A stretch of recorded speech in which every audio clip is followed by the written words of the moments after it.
Adams out of Louisville, Ohio. The former Leopard has thrown for 548 yards, 7 touchdowns, 5 interceptions. And we are just about ready to get things underway here this afternoon. Yeah, they're not happy with those 5 interceptions, though, I know. And, the thing about W&J is we know this about their roster.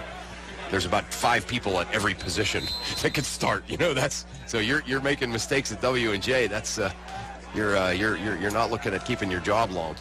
Break will kick. Twin returners back inside the 5 for the Presidents, and we are ready for week 4 that is underway as that ball's going to go into the end zone for a touchback on the opening kickoff from Break. The kickoff goes into the end zone. Wind helped that one a little bit for Break as the Presidents go left to right here in the opening quarter and into the wind. Yeah, he boomed that one, didn't he? He got that left leg into it. You could hear the kick from here, and so the Washington and Jefferson offense comes out onto the field. We heard Coach DiDonato talk about just how kind of diverse they are and how many different looks they'll give you, and so big challenge certainly right now for this Grove City College defense. 2 receivers left and a wing to the left. The tailback is E.J. Thompson, second leading rusher on the team by just a yard behind Jordan West, the backup tailback. Thompson will get the handoff, try to bounce it to the outside. He's going to be bottled up behind the 25, back to the 24. It's a loss of 1 on first down. Yeah, Thompson, 5'8", 230 he's listed at. He's big, and he's gonna try to run you over. But timeout for injury. Is that him? Is that Thompson there? It looks like it might be Thompson, who's down at the 25-yard line. Yeah, we heard, that is him. We heard Coach DiDonato talk about how he and West are such a good 1-2 punch. West is going to try to run you over, make the big play. Thompson tries to run you over. Gets injured on the very first play, the first carry of the game, a carry that actually went backwards 1 yard. So Thompson is down. West, the backup, listed in the 2 deep. He's banged up too and may not be able to go. So they may have a situation of moving a little deeper into the depth chart. But as you mentioned, third, fourth teamers are pretty talented for this team. Traditionally, the W&J roster is full of guys that can play. That's always been sort of one of their trademarks.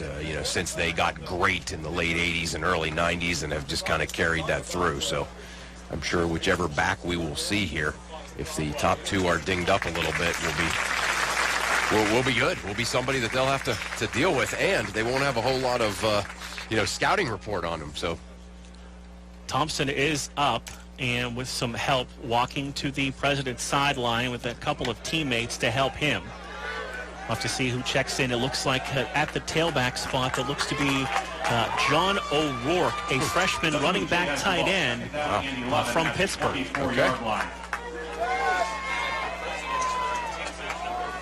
So 2nd down and 11 for Adams and the Presidents. 3 receivers in the formation, going to turn, hand the ball off to the new tailback who was checked in, and he falls out to about the 30-yard line. That's Jack Ryan, number 22 on the carry from Lower Burrell, PA. Yeah, Luke Salerno had a really good beat on him from the opposite, the near side outside linebacker position, and did a really good job just kind of shrugging off blocks and keying in on the running back there, and it was a 5-yard game, but it could have been more if Salerno doesn't make a great play there. Fake the handoff. Adams looks to throw, going to take a shot deep. Receiver out there makes a catch in Wolverine territory across the 40, breaks across the 30-yard line, and pulled down from behind on a nice reception by Josh Burns, the junior slot receiver who came in tops on the team in receiving yards and catches. Yeah, all he did there, he just made kind of one little button hook move, and McFall had to honor that first move, and then he was able to take off down the floor in a really nice ball thrown by Jacob Adams right on the money, a big gainer for the Presidents. Ryan, the tailback, with trips to the left side. Ryan is now, to the right side. He gets the handoff running middle. He'll cross the 25, get down near the 23-yard line, bring up 2nd down and just about 8 to go. I think this 2nd and 3rd down right here, Mark, are obviously very important downs for the Grove City defense. Because if they pick up another first down here, then they're kind of knocking on the door inside the red zone. One receiver right, two to the left side. Running back Ryan to the left of Adams, who's back to throw. Time, dumps it underneath. Ryan makes the catch and knocked out of bounds near the 20-yard line. It's going to bring up a third down and just about 4 to go. Yeah, really nice tackle out there by Ross to keep that. I thought for sure he was going to be able to break that tackle and get a first down. But yeah, so still. 40-yard gain to the 20.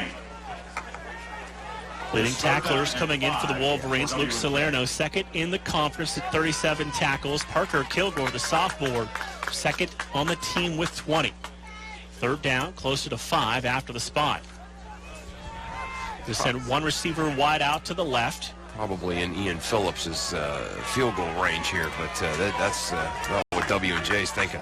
Going to look that way. Single coverage. That ball is dropped and incomplete, and it brings up fourth down. Yeah, the program cover boy of the day, Jackson McFall, kind of making up for probably feeling like he got burned on that play two plays ago. Was able to make that play on the outside there, break that pass up, brings out fourth down, and brings up 4th down and 5 for W&J. Now they're going to keep the freshman Ian Phillips on the sidelines. 2 of 3 in field goals and play on 4th and 5. Here we go.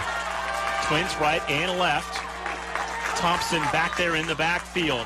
Set up the screen to the outside, and that is going to be blown up by the Wolverine defense as they make the play, led by Jacob Ross on the tackle. Yeah, Jacob Ross, he kind of was able to get by the block of Josh Burns, broke that block, and then was able to blow that play up, and W&J is going to be forced to turn it over on downs on a 4th and 5 on the Grove City 19. So a big-time play for the Grove City defense, and they're going to take over 1st and 10 mark. Sophomore Josh East, making his 12th career start, comes in with 414 yards, 5 touchdowns, 3 interceptions. Wesley Schools, the tailback. Schools going to get the handoff, runs it right up the middle. He'll pick up a couple on first down, bring up 2nd down and long. Yeah, you don't hear Coach DiDonato use hyperbole very often, but he used a lot of hyperbole talking about the linebacking core of Washington and Jefferson here, and good job of Schools getting into that, though, and picking up some yards on first down. 2 receivers go to the right, 1 to the left. That's Cameron Drake. Wing to that left side is Jacob Sheila on 2nd down and 8.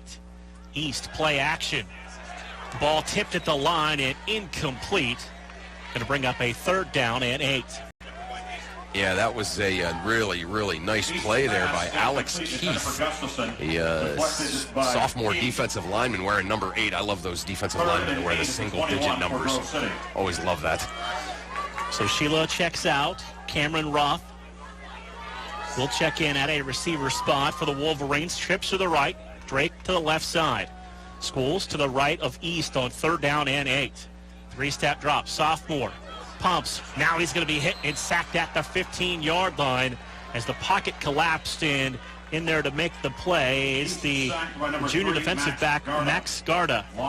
Yeah, a little corner blitz there by Garda, just getting in there on East before he was able to set his feet. I think he kind of had his eye down there on Brandon Caffrey and thought he had him, but Garda was able to get in there and blow that up before he could set his feet and make the pass. Drake will punt from his 1-yard line, averaging 33 yards per kick on the young season.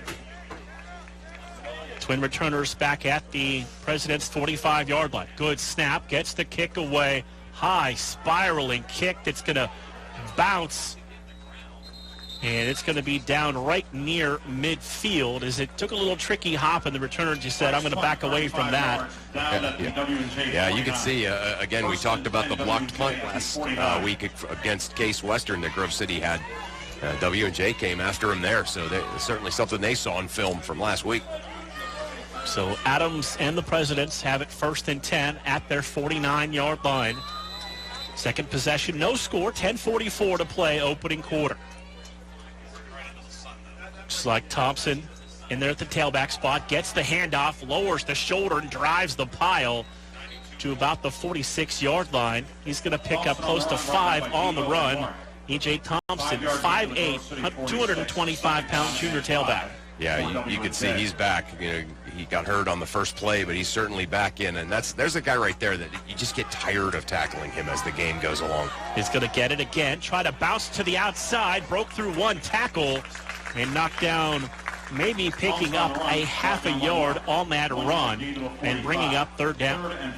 Yeah, nice play there by R.J. Debo. The defensive end over there, just kind of not letting him get loose. Yeah, he picked up a few yards, certainly, but didn't let him get the first down. Sets up a big 3rd and 4 right here. 2 receivers go to the left. Now twins to the right side. E.J. Thompson to the right of Jacob Adams, the quarterback. Adams takes the snap, going to fire quickly. Pass caught, first down. Presidents to the 35-yard line as the receiver just turned on a quick hitch route and made the catch. Yeah, Peyton Scalos is getting open out there in the flat. Not much you can do about that. Just one step drop, and ball was just out of Adams' hands. First down. Official timeout. What do we got? So the official's going to stop play here momentarily. Looked like the chains got tangled up a little bit on the far sideline, so they'll work on untangling them and give both teams a unscheduled break that I'm sure they'll appreciate on a humid day. 9:26 to play, opening quarter. Grove City and W&J scoreless here this afternoon's President's Athletic Conference matchup. Yeah, again, pretty good tempo, certainly, to this football game so far. The W&J offense has been able to move the football both times.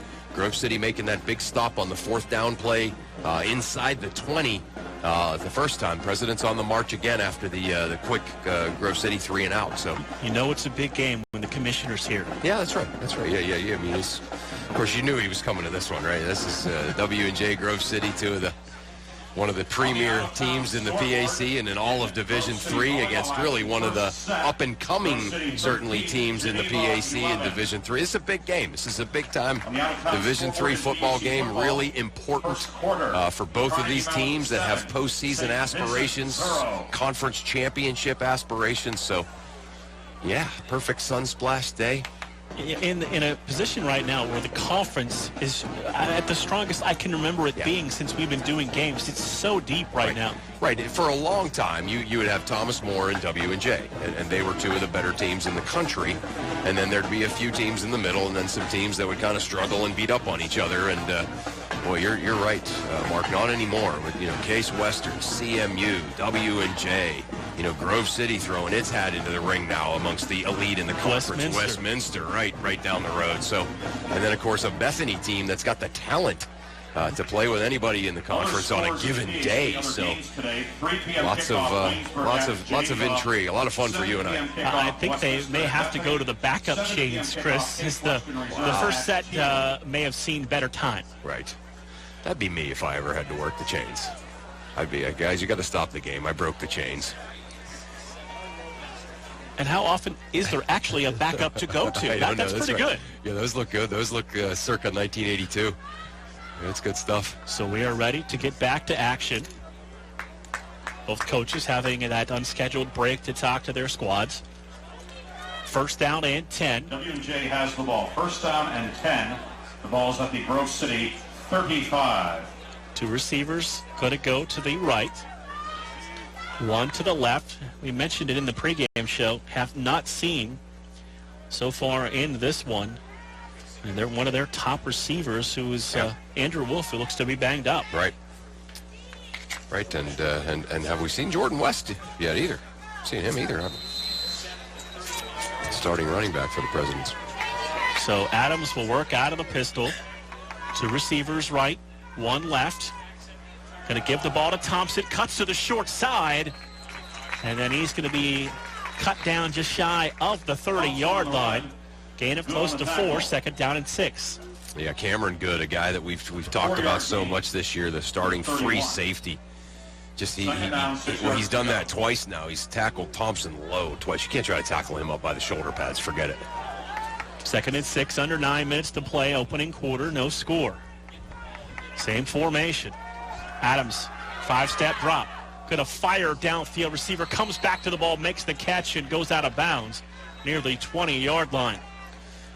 Yeah, nice little curl route by the wide receiver, Josh Burns. Nice ball thrown out there by Jacob Adams.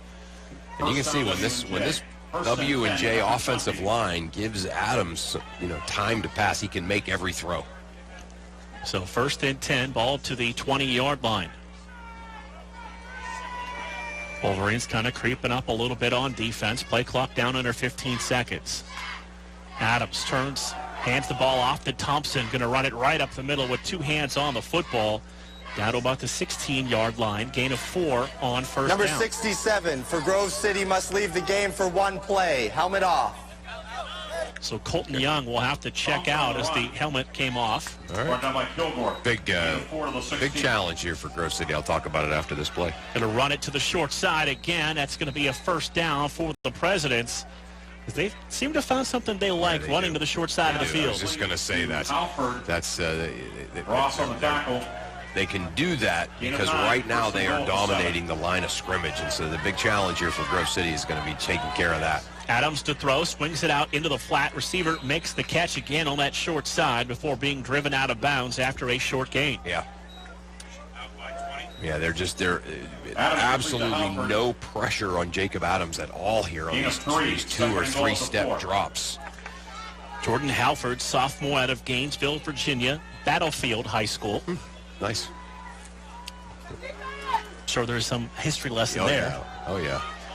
Well, Thompson gets the handoff, initially bottled up at the line. He'll fall forward for a couple down to the 3. Yeah, well, I mean, we're playing a college named after the first and third presidents of the United States, and the guy that wrote the Declaration of Independence, and the guy that led the troops at the Continental Army. So there's no history there at all. I got some stuff.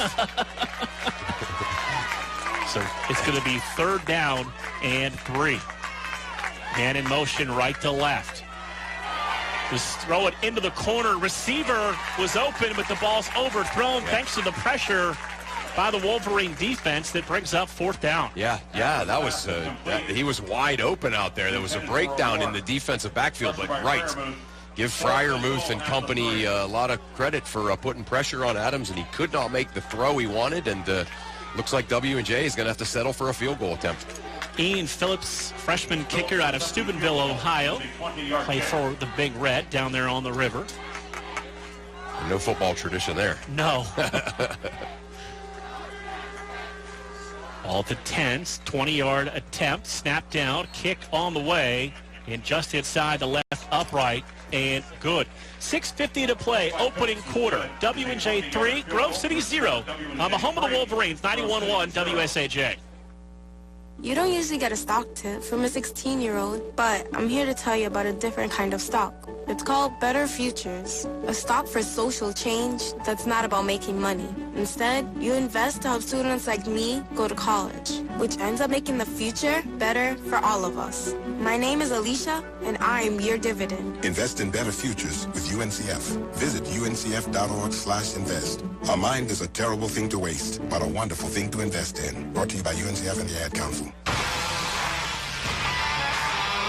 Scoring drive for the Presidents, 11 plays, 48 yards, 3 minutes, 54 seconds off the clock on that drive. Yeah, and again, we saw the Presidents move the football on their first drive. That time actually able to move the football and get points out of it. But the good news is, the Wolverine defense stiffened up and made the stop on 4th down on their last drive, and made a stop on 3rd down to force a field goal on the second drive. So, obviously some things to straighten out if you're the Grove City defense, but 2 great drives by the Presidents, only 3 points to show for it.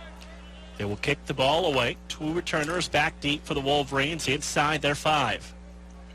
High, short kick. Going to run up on it, fielded at the 15-yard line. Across the 20 to the 25. Blockers in front across the 30 and down near the 33-yard line. And good field position on a nice return for the Wolverines. On the return by senior Jacob Ross. Yeah, nice job by Ross. Ross isn't, he's probably not going to just out-sprint everyone ever, but, boy, he's really good at kind of picking his way through and, just kind of maybe getting 7, 8, 10 more yards than you thought he was going to get on these kickoffs. So 1st and 10 for the Wolverines. Right to left here in this opening quarter. Sheila in motion into the backfield. give the ball to Schools. Going to try and cut to the short side. And he'll dive back near the line of scrimmage on that first down run. Might have lost about a yard on that play. Yeah, really good pursuit out there by the W&J defense, just not letting him get the edge. And, Schools has been that kind of back where, he's always got a great plan B. Okay, you're going to take away this thing that I do really well. Well, I'm going to go to this and see how he answers that. 3 receivers in the formation. Gus is sent out to the right side. It's Caffrey and Drake to the left. Wing to the left side. East out of the pistol with Schools to tailback. Play fake. East with time. Going to take a shot. Has Drake out there. In stride. 30, 20, 15, 10, 5. Touchdown Wolverines. Cameron Drake strikes for another touchdown on the year. That is his 3rd reception for a score and his 16th reception on the year. I just happened to be kind of having my eye on him as he was doing battle, at the line of scrimmage. He made one little stop and go, and then he was able to just blow by the W&J defensive back, and a ball right on the money by East. And Cameron Drake doing what he does, a 66-yard touchdown reception, and Grove City on the board. Morrow's extra point is true. 13 for 13 on the year. And the Wolverines have taken the lead right back. 5:57 to play, first quarter. Grove City 7, W&J 3 on 91.1 WSAJ. Okay, forest animals, kids are coming to the forest, and it's up to us to make their visit a good one. Sparrow, have you practiced the most popular bird songs for the year? Of course. Catchy. I like it. River, how's the temperature? It's a refreshing 52 degrees, man. I love it. Turtle. He's not here yet, man. He's late every morning. Okay. Squirrel. The forest has been preparing just for you. To learn more about cool things to do in the forest, visit discovertheforest.org. Brought to you by the U.S. Forest Service and the Ad Council. Well, Chris Cameron Drake coming in, averaging 112 yards per game receiving. And he's on his way to that already here in the first half with that 66-yard touchdown catch. Yeah, that was just a great little move. 5 yards beyond the line of scrimmage, and then it was just a sprint, and East knew right where to throw it. That was a big-time play by 2 really, really good football players. Break again. They'll kick this football away with the wind, end over end. Going to drift back into the end zone across the 5, 10, 15, 20. And going to be knocked down near the 23-yard line. Drake really taking advantage of the stiff breeze to drive that ball back near the goal line. Right. Yeah, you're right. You said that the first time. I hadn't noticed it, but yeah, that time it was like my when I play golf like once every 7 years or so, and I really get a good one. The wind seems to take it 75 yards to the left into the woods. It's kind of like that. Pretty good breeze going here this afternoon. 1st and 10 for the Presidents from their 23. Adams turns, play fake the ball to Thompson. Going to take a shot deep. Double coverage, and that ball knocked away at the last second and incomplete. Good coverage downfield by the Wolverines secondary.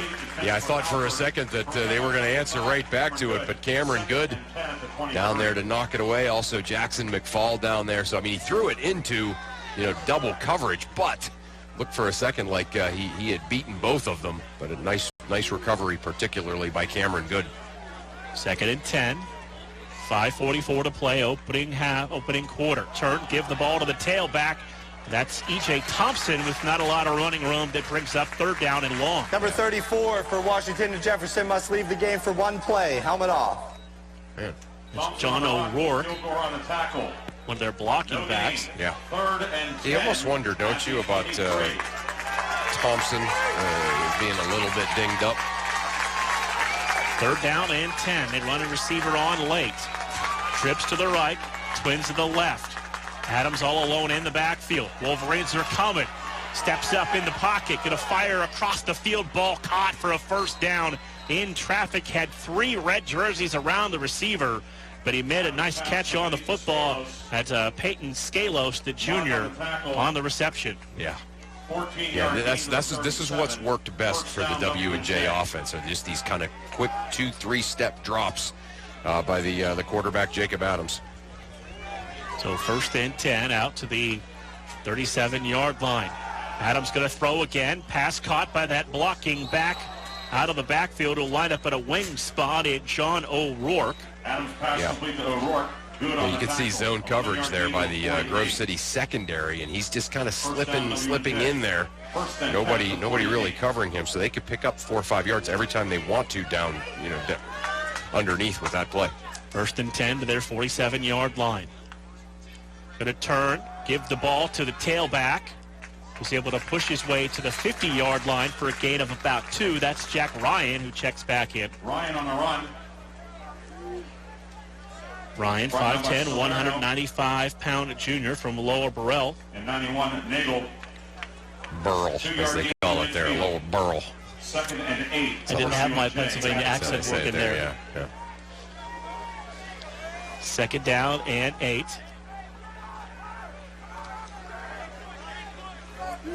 Adjusting at the line with 3 receivers to the left. Running back to the left of the quarterback, Jacob Adams. Claps takes the snap, swings it to him in the flat, broke the first tackle, broke the second tackle, and dove back near the line of scrimmage. On the reception, that's Joey Caroli, the sophomore, listed as a defensive back, lined up in the backfield. Yeah, that was just great pursuit by the Grove City defense. And you can see the things that were kind of easy for W&J here on those first 2 drives. Grove City's taken some of that away. They're still moving the football here a little bit, but big 3rd and 10 right here. Trips to the right, single receiver left. Adams back to throw. Going to step up and fire downfield and overshoot his receiver, incomplete. Looking for Josh Burns as he felt some pressure that time, and it's incomplete in 4th down. He actually had 2 open receivers. He had Cameron O'Brien out there, and he had Josh Burns out there. They were both open, and the ball kind of just fired in between both of them, and they kind of looked at each other. Adams was already heading off the field, and those 2 receivers were kind of looking at each other like, who was that for? Was that for you? Sarver to punt. Jacob Sarver to punt. High snap. Picks it up, gets the kick away. Booming kick. They're just going to kick into the end zone for a touchback. Smart play that time. Back there by Jacob Ross to let that one go in the end zone. 52-yard punt with all kinds of hang time. That's what I call a Sunday afternoon punt there. Wow. Rolling rugby-style kick that's become quite popular. Yeah. Got off a tremendous kick. 3:07 to play, opening quarter. Grove City 7, W&J 3. Wolverines ball, 1st down and 10. Both lead blockers in Sheila and Beal in. Wesley School is going to get the handoff. Little crease up the middle. Ball came loose. And I think the Presidents have fallen on the football. And for the 3rd straight game, Chris, Wesley Schools has fumbled the football. That time, I Rolling tell on you the what. field is a fumble recovered by the defense. 1st down, Washington Jefferson. I tell you what, give Alex Keith credit for that. Alex Keith got his mitten there and kind of ripped it out of School's hand. And you can see that on the tackle. So, yeah, a fumble. But give that one. Give credit to the W&J defense for that. Yep. At the 27. Adams and the Presidents back to the line of scrimmage. They'll have 2 receivers, 3 to the left, 1 to the right side. Play clock down to 5. Turn, hand the ball off to Caroli in the backfield, and he's going to get his way down to about the 25-yard line. He'll gain 2 and bring up 2nd down. And again, they run to the short side. Yeah, it's interesting. Again, you look at 2 to the 25. hard to tell exactly what it is that they're seeing. I know that they've certainly, you got to grade them out as an A on the line of scrimmage here, the offensive line for Washington and Jefferson. 2nd down and 8. Adams takes the snap, reverse handoff, tailback has it again, gets through a little hole, has a 1st down to the 15-yard line. As stepping through the hole, that's Joey Caroli again on the carry. Joey Caroli, one of those guys on that depth we talk about. He's listed as a defensive back on the preseason roster, but a heck of a player. Good 6'1", 190 sophomore from Trinity High down in Washington. Down to the 14-yard line. 1st and 10, Presidents. They're going to give it to Caroli again, running up the middle, bounces off the pile and falls forward to about the 10-yard line. Yeah, nice job by Good kind of plugging that hole up there. And gain of 4 to the 9. Caroli, 6'1", 190. brings up a 2nd and 6 here. They could somehow force another field goal attempt. That would be certainly a win for the defense here. Toss to Caroli, running to the short side. Now cuts back. All right. And he's going to be shy of that first down marker. To bring up 3rd down, R.J. Debo making plays for the Wolverines defensively. Yeah, he is, no doubt. You could see him, too. He was kind of tracking him there, and good lateral movement to get there. So big 3rd down play right here. 3rd and 4 for the Presidents. Grove City College has held on a 4th down, has forced a field goal attempt, looking to do it again here. Trips to the right. Caroli, the tailback, is to the left of the quarterback, Jacob Adams. Play clock down to 10 seconds. Now Caroli going to move to the right of Adams. Adams looking middle, fires end zone, touchdown Presidents. Quick hitter into the slot for the touchdown. Yeah, that play has just worked for them, kind of down the field for their first 3 possessions. That time they get it for the touchdown. Really nice ball again thrown by Adams, and Peyton Scalos, the junior from Seneca Valley, getting that touchdown. Scalos' 3rd receiving touchdown on the season. As Phillips on for the extra point.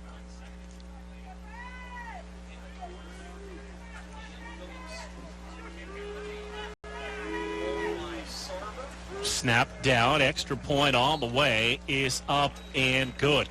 51 seconds remaining here, opening quarter. W&J now takes the lead back 10-7 over Grove City. As both teams have moved the football fairly well. Yeah, obviously W&J's put together 3 really good drives. Stalled in the red zone, got a field goal, got a touchdown. Grove City, of course, with the long pass play for their touchdown. But, again, you hate to see giving, an offense like this one, the short field on the fumble that they just scored that touchdown on. So Grove City offense about to get their hands on the football back here late first quarter, down 10-7. Roth and Ross back to return the kick. Ross at his 5. Roth right in front of his goal line. Wolverines will have 51 seconds working with the wind here at the end of the opening quarter.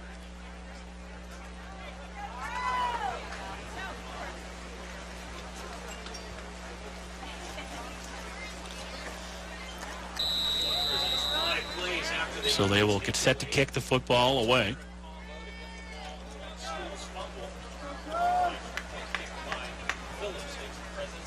High kick, end over end.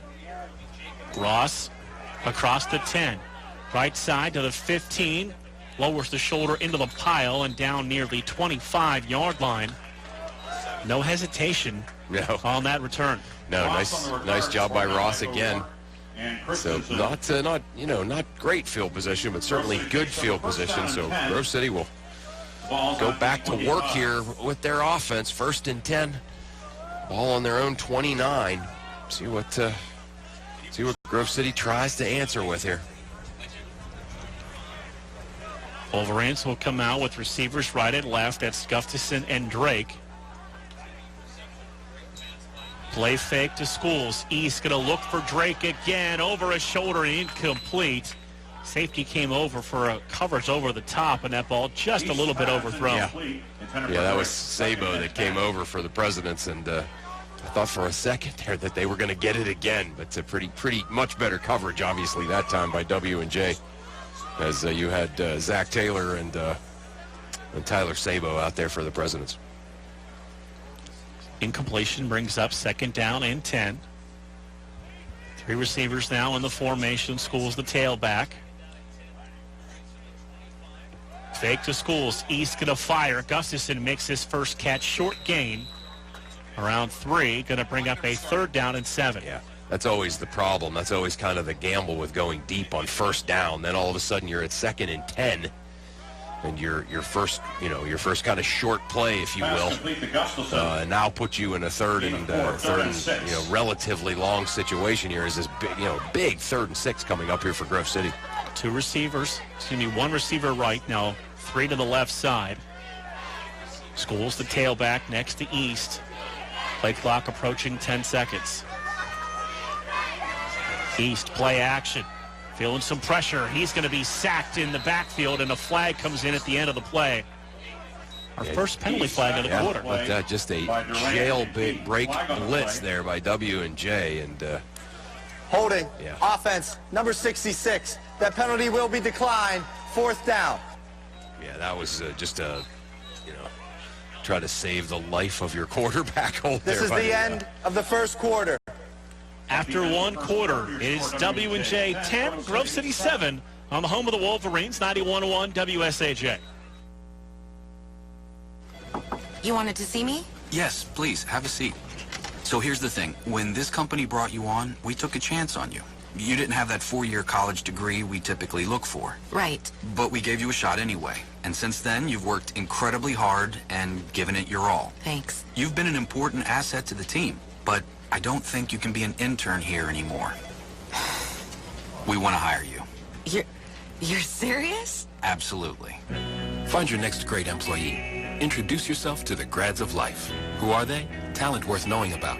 Young adults of unique determination and experience. An ideal fit for your company in an entry-level position, internship, or even mentorship. They might not have every qualification you typically look for, but they're exactly who your company needs. I won't let you down. I know.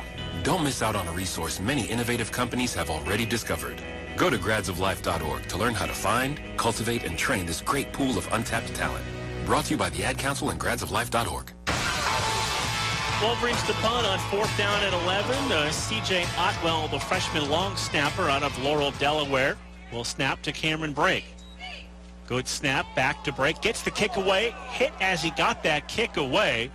A high spiraling kick that is fair caught at the 35-yard line. Fair catch by Easton Tanner. W&J takes over. So Tanner makes the fair catch on the Brake punt.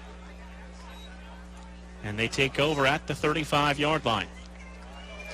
Yeah, good job by Brake. I looked for a second. I kind of breathed in like, oh no, but he was able to make a nice play and actually get a little bit of foot into it. Still pretty good field position for the Presidents, but not a disaster. Staved off disaster. Adams threw it 14 times in an opening quarter, 10 of 14 for 115 yards and a touchdown. He'll have 2 receivers right, 1 to the left. And blocking back going to go in motion. Takes the snap, hands the ball to E.J. Thompson on a little stretch handoff across the 40. And down to about the 42-yard line. Flag down at the end of the play. And one of the Wolverines a little slow, Chris, to get up. That is Parker Kilgore, the sophomore inside linebacker. During the run, holding, number 71, offense. 10 yards from the previous spot, still 1st down. Kilgore going to check out for at least one play. Andrew Horton, the senior from Green Lane, PA, will check in.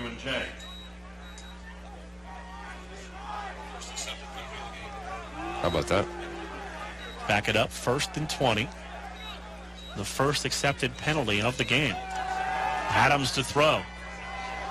Double clutches, fires downfield. Receiver made the catch and then paid the price for making that reception. On the catch by Josh Burns, and a long out throw that time by Adams. Yeah, it's amazing, isn't it? How the 20-yard gain. It looked like it was more, but kind of went the whole way across the field. So President's offense right back to work, right back in business here. 1st and 10 at their 46-yard line. 1 receiver right, 2 to the left. Wing to the right side.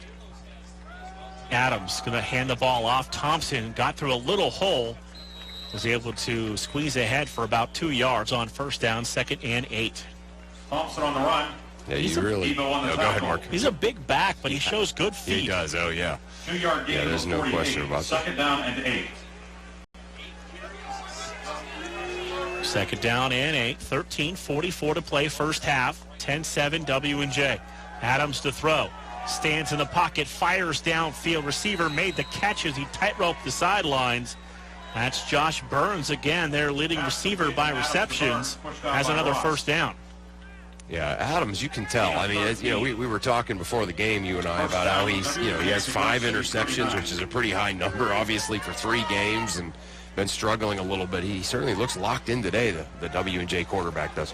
1st and 10 at the 39. 1 receiver. They go right, 2 to the left, wing left. Turn, hand the ball off to the tailback, who hurdled 1 defender and dove down to the 35-yard line. Did it Joey Caroli. Caroli on the run. Good and Horton on the tackle. Yeah, nice play by Good and Andrew Horton, the inside linebacker. We haven't mentioned him yet today. 2nd down and 6. Nice job by him, just kind of thwarting that play here. Second down and 6. Grove City needs to make a play right here, their defense. 2 receivers, wing to the right. 1 receiver to the left side. That's Cameron O'Brien, number 18. Turn, give the ball to Caroli. Hesitates at the line, then turns on the speed across the 30 and down to about the 28-yard line. Caroli on the run. Kilgore and Mark on the tackle. Caroli, again, listed as a defensive back in the preseason roster for this team, but he's... you can tell he's a very skilled, talented back. Little hesitation move to get to the edge. Trips to the right. Caroli to the right of Adams. 1st down and 10 from the 27-yard line of the Wolverines. Clock rolling, 12:20 to play in the first half. Now Caroli going to move to the left of Adams. Blitz coming on. They hand the ball off in there to make the play. The diving tackle is Nick Grabiak, the sophomore from Newport. Yeah, big play right there. Brings up a third. What do we got? Just a 2nd down and 9. Okay. Yeah. Grabiak came clean on the blitz. Yeah. Nobody picked him up, and he made the nice tackle. Right. Yeah, 2nd and 10 here. They gotta come up with a play right here. Force the Presidents into a 3rd and long. Adams, play fake, throw back to the outside. Receiver made the catch and dropped in his tracks. That's a great open field tackle. Jacob Ross read that play beautifully to make the play. There's the play I was talking about right there. Jacob Ross coming up and just completely sticking that little bubble screen and brings up 3rd and 9 here. Big play right here for this Grove City College defense. Bringing an extra receiver. Trips right. Single receiver, O'Brien to the left. Adams, 5-step drop. Rolls right, flag on the play, fires downfield, pass caught down to about the 10-yard line. 2 flags down, Chris. This might be holding on the Presidents. Holding. Offense, number 60. 10 yards from the previous spot. Replay 3rd down. Oh, boy. Yeah, that's a good, that's a break right there. But you could see, just kind of looked like the blitz was completely fell apart for Grove City. So that's a good call by the officials. And W&J now in a 3rd and very long situation. Ryan Fleming going to check in for this play at the linebacker spot. So 3rd now and 19. 2 receivers right. Slot man in motion to that right side of the formation. Adams to throw. Stepping up. Goes underneath. Pass caught to the 26-yard line. That's Peyton Scalos, number 14, who makes the catch. Kilgore on the stop. Yeah, doesn't look like W&J's going to send the field goal team in, though. 4th and 10 at the Nope, they're going to go for it on 4th and 10 here, Mark. Big play coming up here defensively for the Wolverines. Trips right. Single receiver, Cameron O'Brien, the junior. Living touchdown receiver on the team. Adams to throw. Time. Fires middle again. Pass caught for a 1st down to the 14-yard line. Boy, Adams was under heavy pressure by Ryan Fleming getting in there, putting all kinds of pressure on him, but he was able to stand in there, take a shot, and complete a pass 13 yards down the field, and W&J not only picking up the 1st down, but back in the red zone. So 1st and 10. Ball at the Wolverine 14-yard line.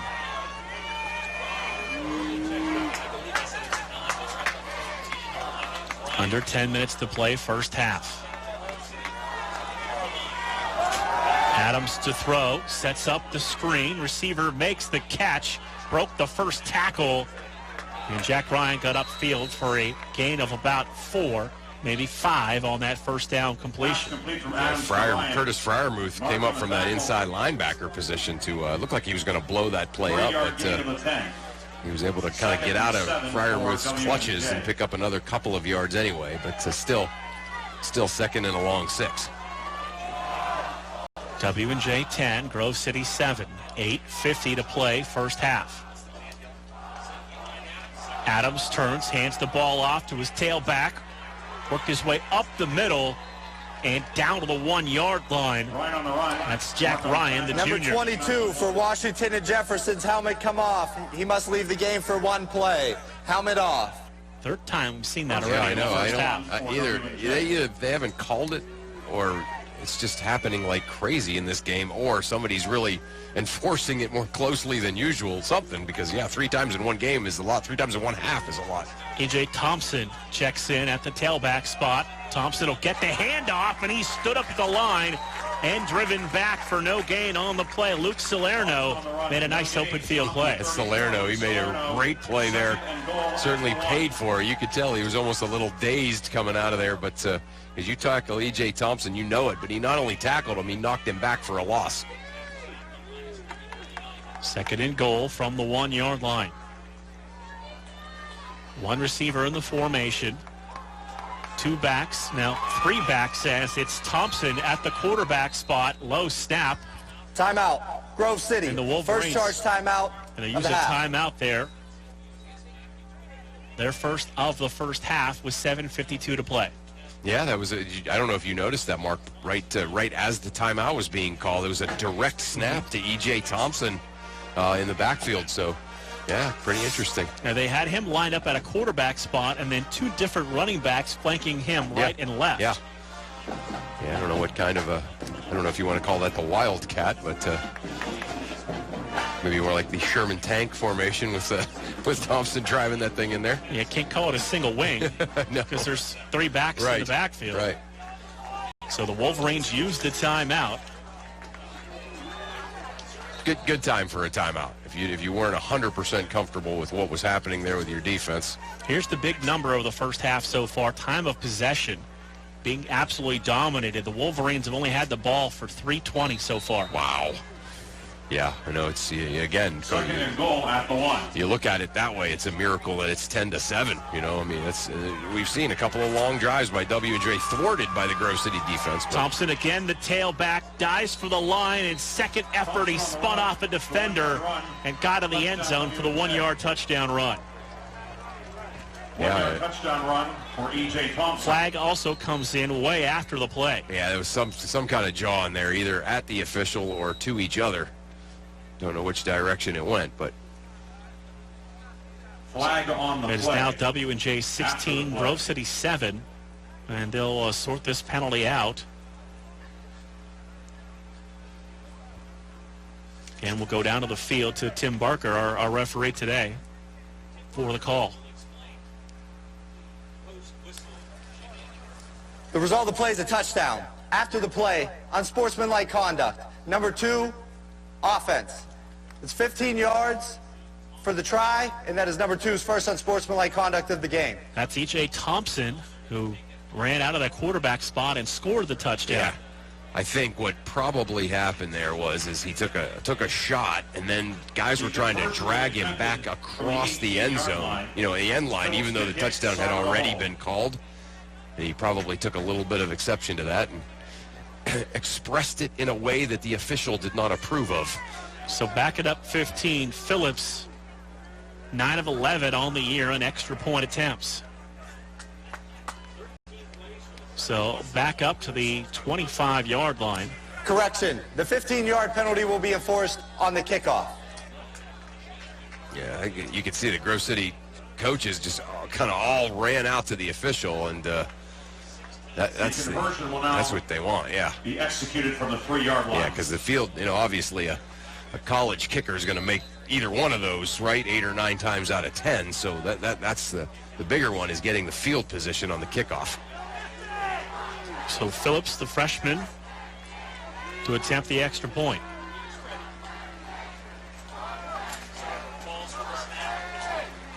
Snap down, rush on, and that extra point is inside the right upright. And good. 7:47 to play here in the first half. It is W&J 17, Grove City 7. And this is kind of the situation we talked about. Have the ball, latter stages, second quarter. Right. Also knowing you're going to get to begin the third. Yes. Yeah, there's no doubt about that. I mean, it's, again, W&J has absolutely dominated the time of possession. They've dominated the stat sheet as far as the yardage, other than one play by Grove City, the 66-yard touchdown pass. But 7:47 to go here in this second quarter.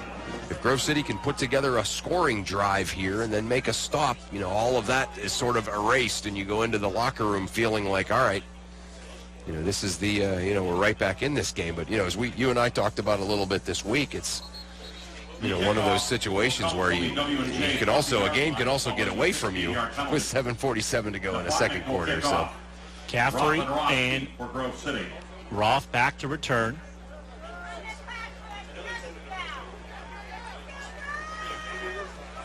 $7:47 to play. Wolverines left with 2 timeouts. Presidents have all 3 of theirs. It does look amazing, doesn't it, when he's kicking off from the 20? It looks like he's miles down Wolf Creek there, trying to kick it off. So Adam Napotnik will kick the ball away.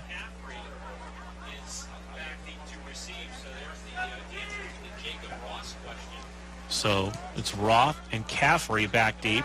It's going to be Caffrey from the 18. Across the 20, 25 to the 30.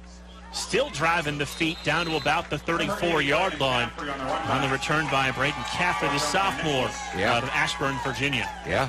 Wonder if did something happen to Ross? At the 35-yard line. Or as far as the injury or something, yeah. He's down defensively with the team on the bench. Okay, all right. First down and 10, officially at the 34-yard That's good. That's good line. news. I mean, yeah, you don't want to lose him for kickoffs and for defense. And just maybe giving Caffrey a return. Maybe wanted him to be there for what the defensive coach had to say. East gives the ball to Schools. Got through a tackle in the backfield. Got across the 35 to the 36-yard line. Yeah, I like this because Schools has not. I think that's his first carry since the fumble, right? Yeah, he's only got three carries in the first half, and he is certainly where Grove City's bread is buttered, so to speak. So keep giving him the football. He's gonna keep you in the game. He's gonna start making plays. Second down and 7. Drake and Caffrey go to the left. Gustafson to the right. 1 reception East for Drake and Gustafson in that opening quarter. Play action for East. Stop and go for Drake. Comes back, makes the catch. Broke a tackle and dove forward ahead across the 45 or the 46-yard line. Right before that play, Drake put his arm up. Yeah. He saw something he liked in the matchup and took advantage of it right there. He sure did, and East made a great pass there. Nice first down.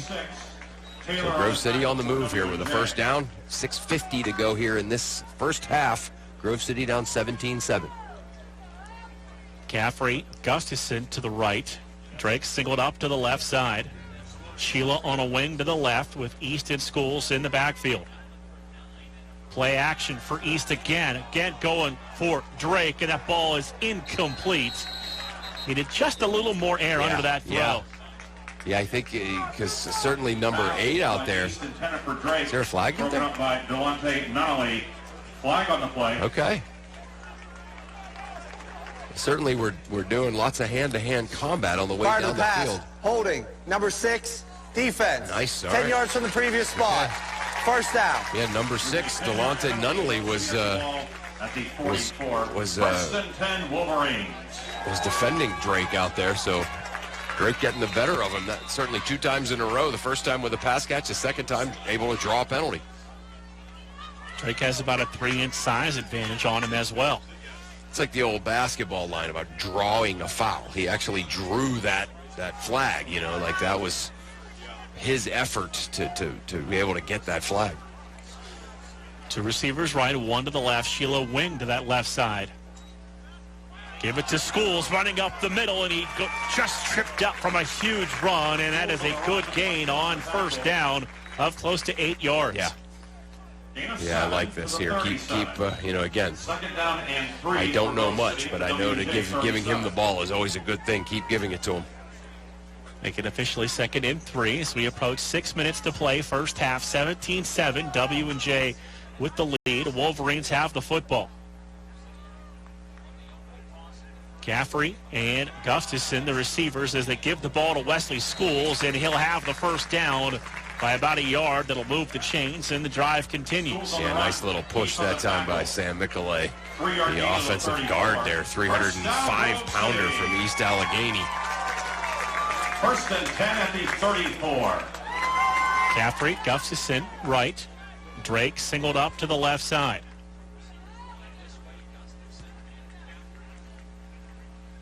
Play clock down to 15 seconds.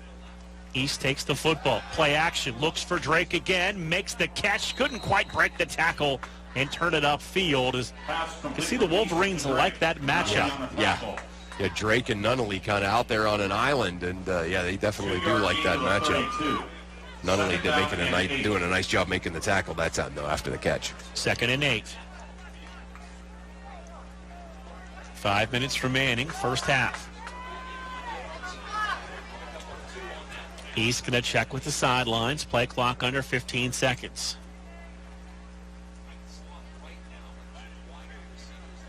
Going to run an option. Toss to Schools to that wide side. Hurdle the defender across the 30 and down to about the 26-yard line. Schools on the run. Williams on the tackle. And needed to get to about the 24. Got to about the 20. Yeah, they're going to mark it about to the 27. 3rd down, 3 yards to go. 3rd and 3, big play right here. Probable 4-down territory for the Wolverines. Sheila and Abil check in as lead blockers. Drake left. Gustafson right side. Schools going to get the football, little crease up the middle. He drives near the first down marker, and I think he'll get it. Yep. Brought down by Dessort. Second effort got that first down. It did. Second effort and a little help from his friends, too, as big Jeff Matthews. I saw Jeff Matthews on campus walking the dog the other day. He's one of the largest human beings that I've ever seen in my life, and just kind of pushing the pile through there. Have loved watching Jeff Matthews here these 4 years. 6 foot 330 leads the way. Yeah. When he was scared.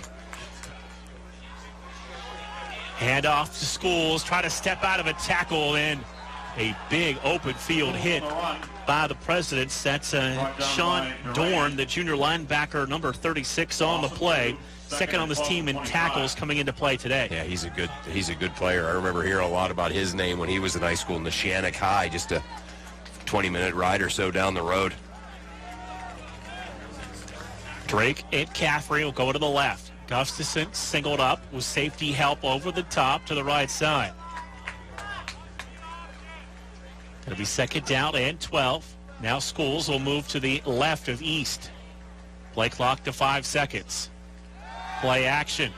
Looking for Drake, trying to get over his shoulder and just a little too far, but two flags come in at the end of the play. Oh, yeah, he did that on purpose. He got burned.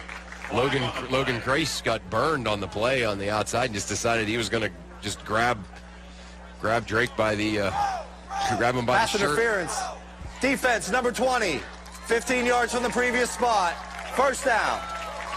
Should be there should be some kind of a different penalty for that, you know, where if you just give up and, you know, like the intentional foul in basketball, it's I'm like... going to take this penalty rather than give up a touchdown. Yeah, there should be a...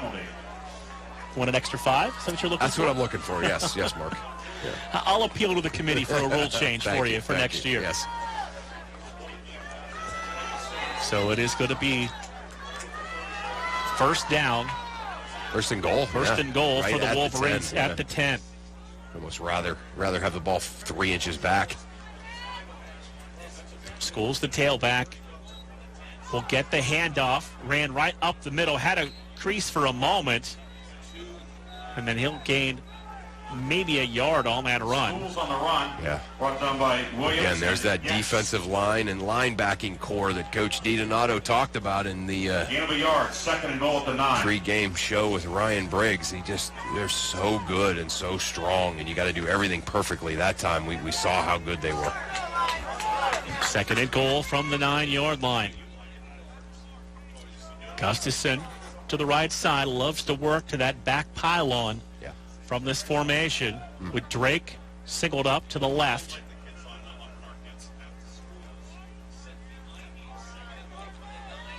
Going to look for Cody that way. One hand, try to tip it to himself, incomplete. It's third and goal. Yeah. Just threw it way up there thinking, well, no one's going to intercept it, but maybe Cody can go up and make a great play on it. He tried. He almost, but like the play call. But now all of a sudden you're looking at 3rd and 9. 3rd and goal from the 9, I should say. So Caffrey checks in. Tyler Beal, the senior, out of Knox, will check out. And a different defensive back this time, matched up on Gustafson out to the right side. Caffrey to work out of the slot, left, Drake to the top of the field. Timeout. Grove City. Second charge timeout of the half. 1:52 to play. So the Wolverines use a timeout. They'll have one left. And you wonder with the scoring situation here if it's, if it's a 4-down territory. Yeah, I think so.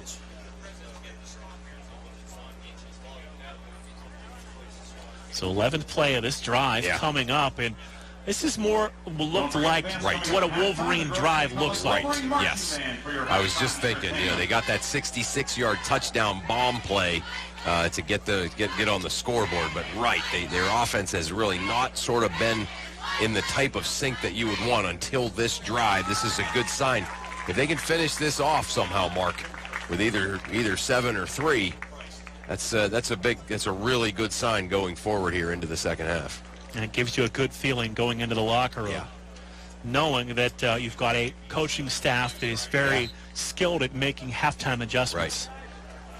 Yeah, this drive started at 7:47, right? So, it's down to 1:52, so almost 6 full minutes taken off the clock here by the Wolverines offense. We're going to go twins right and left. That's Caffrey, Roth, Drake, and Gustafson, the 4 receivers. East, 3-step drop, looking for Gustafson, jumps up, made the catch, touchdown Wolverines. Yes. He took the football away with a defensive back and just wanted it a little more. That was just hand-to-hand combat in the corner of the end zone. That was a big-time play by Cody Gustafson. That's why he's a star. Why is a guy a star? Because they make plays like that, and 99% of the people who play that position in the country can't make that play.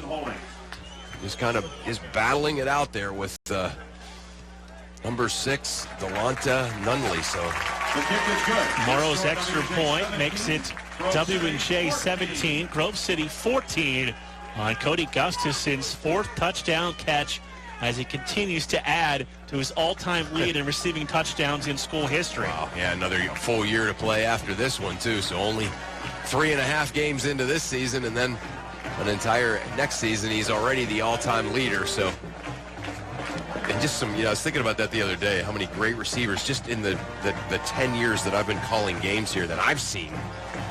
There was a great receiver, 6 or 7, 8 years ago, Anthony Ritchie. It's been flown by him already, and so they will go with Nick Morrow here to kick this one. More of a directional style kicker than Brake, who just kind of hammers the ball. Right. Yeah, I like watching Brake do that better. So let it rip. Morrow will tee the ball up. Twin returners for the Presidents back inside their 10-yard line. Morrow to kick off. Morrow high, end over end, short, and out of bounds near the 25-yard line. And to give the Presidents pretty good field position. I don't know if that was the plan. I don't think so.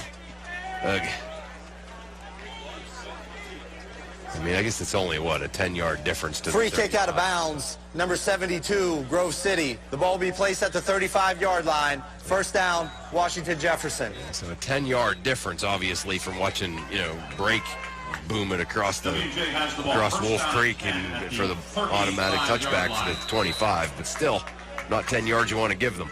So 147 for the Presidents and all 3 timeouts remaining of twin receivers right and left. Adams, 5-step drop, steps up into the pressure, rolling to the right side, gonna run, and goes out of bounds. And a flag on the play at the 31-yard line in the area of holding. Yeah. Holding, offense, number 76, 10 yards from the previous spot. First down. Yeah, big Colton Young got held there, no question about it. He was trying to pursue the quarterback, Jacob Adams, and just kind of you can see the red shirt kind of get grabbed. Holding penalty on Alexander Albright, the senior offensive lineman, 6'4", 290.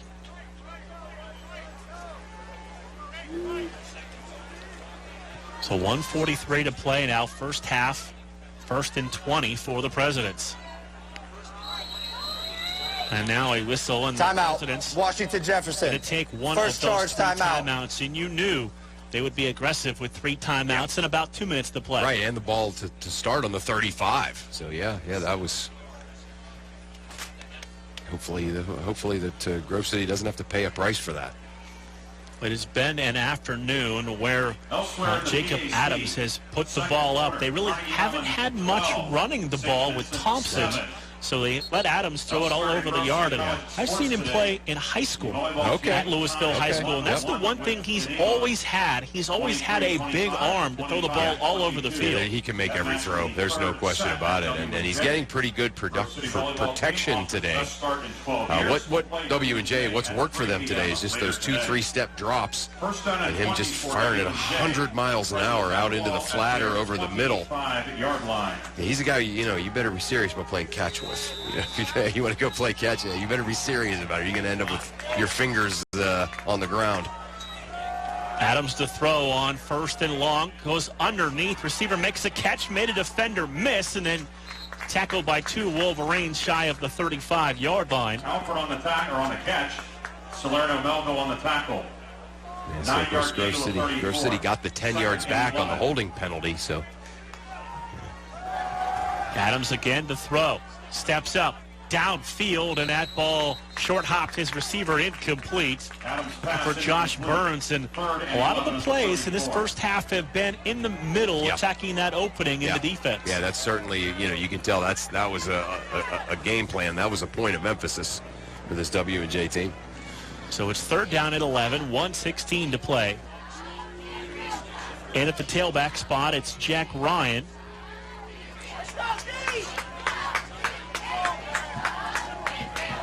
Wolverines are coming off the edge. They pick up the blitz. Adams steps up, ball knocked down and incomplete. Big Colton Young, 6'7", got a hand on it to knock it down. Yeah, Colton Young's blood's up. You can tell ever since the hold, he's been mad. He might have gotten held again too.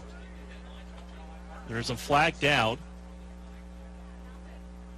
Wolverines are going to substitute Ryan Appleby, the sophomore, in. 6'7", 300 pounds and long arms and huge hands. Offside, number 34, defense. 5 yards from the previous spot. Replay 3rd down. I'll get that on Salerno. Yeah, there's not one person on the near sideline that saw that happen. That was, that's a head scratcher there, but big break for the Presidents. 3rd and 6. So it brings up 3rd down and 6. Trips to the right, single receiver left. Adams takes the snap. Wolverines are coming. Adams will step up, avoid the rush, loops the ball downfield, caught first down to the 40. Broken tackle and out of bounds near the 35-yard line. Josh Burns has been a go-to receiver here in the first half, and he made a play. Holding, number 70, offense. 10 yards previous spot, 3rd down. Oh, boy. Gage Ivory, the sophomore, Monongahela, PA. Not called for the hold, 6'3" and 300 pounds. I was frustrated about the call against Grove City. W&J fans have to be losing their minds over that one. That's a tough call, but, you know, one of those deals where, hey, he had a lot of time in the pocket, so if the official saw a hold there while he was back there, I'm sure it's probably pretty accurate. So 3rd and long now coming up for the Presidents with 1:03 to play first half. 17-14, W&J with the 3-point lead. Yeah, 3rd and 16, an opportunity here on an incomplete pass for Grove City to get the football back. Going to run it for a short gain to Jack Ryan. And the Wolverines going to take that last timeout. Chris, why not? Timeout. Get the ball back. Grove City, 3rd and final timeout. Yep. You like the aggressive call here. Why not? You'll have under a minute to play. Maybe have an opportunity to steal a couple of points going to the locker room. Yeah, W&J going to have to punt from deep in their own end here. Grove City should get the football back right around 45 seconds or so. So no timeouts, but potentially decent field position and 45 to 50 seconds on the clock. Right back home next week for a 2 o'clock homecoming kickoff with Carnegie Mellon. The Tartans will come to town. Of course, that Tartan team that, you know, had a kind of almost a strangely bad year last year.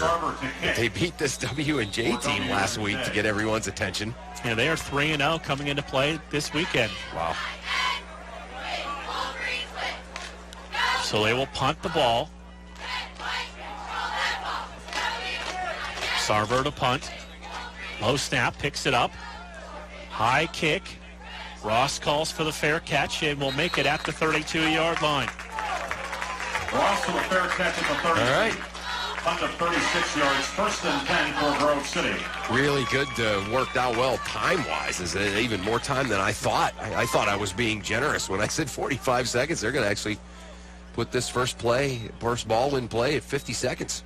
We've seen the Wolverines over the last year or so run a lot of comeback routes with their receivers so they can make a play and get out of bounds. Yeah, I think that's a good call by you, Mark. I think we're going to see some of that right here. East out of the pistol. Sheila wing back to the right side. Drake and Caffrey going to go to the left. Gustafson singled up to the right side. Once again, Delonte Nunley matched up right there with him. East going to toss the ball to Schools. Looks for a hole and dives ahead across the 35. And a flag at the end of the play. Yeah. I think they're going to get a hold out there on the edge, right where Schools was able to cut back in.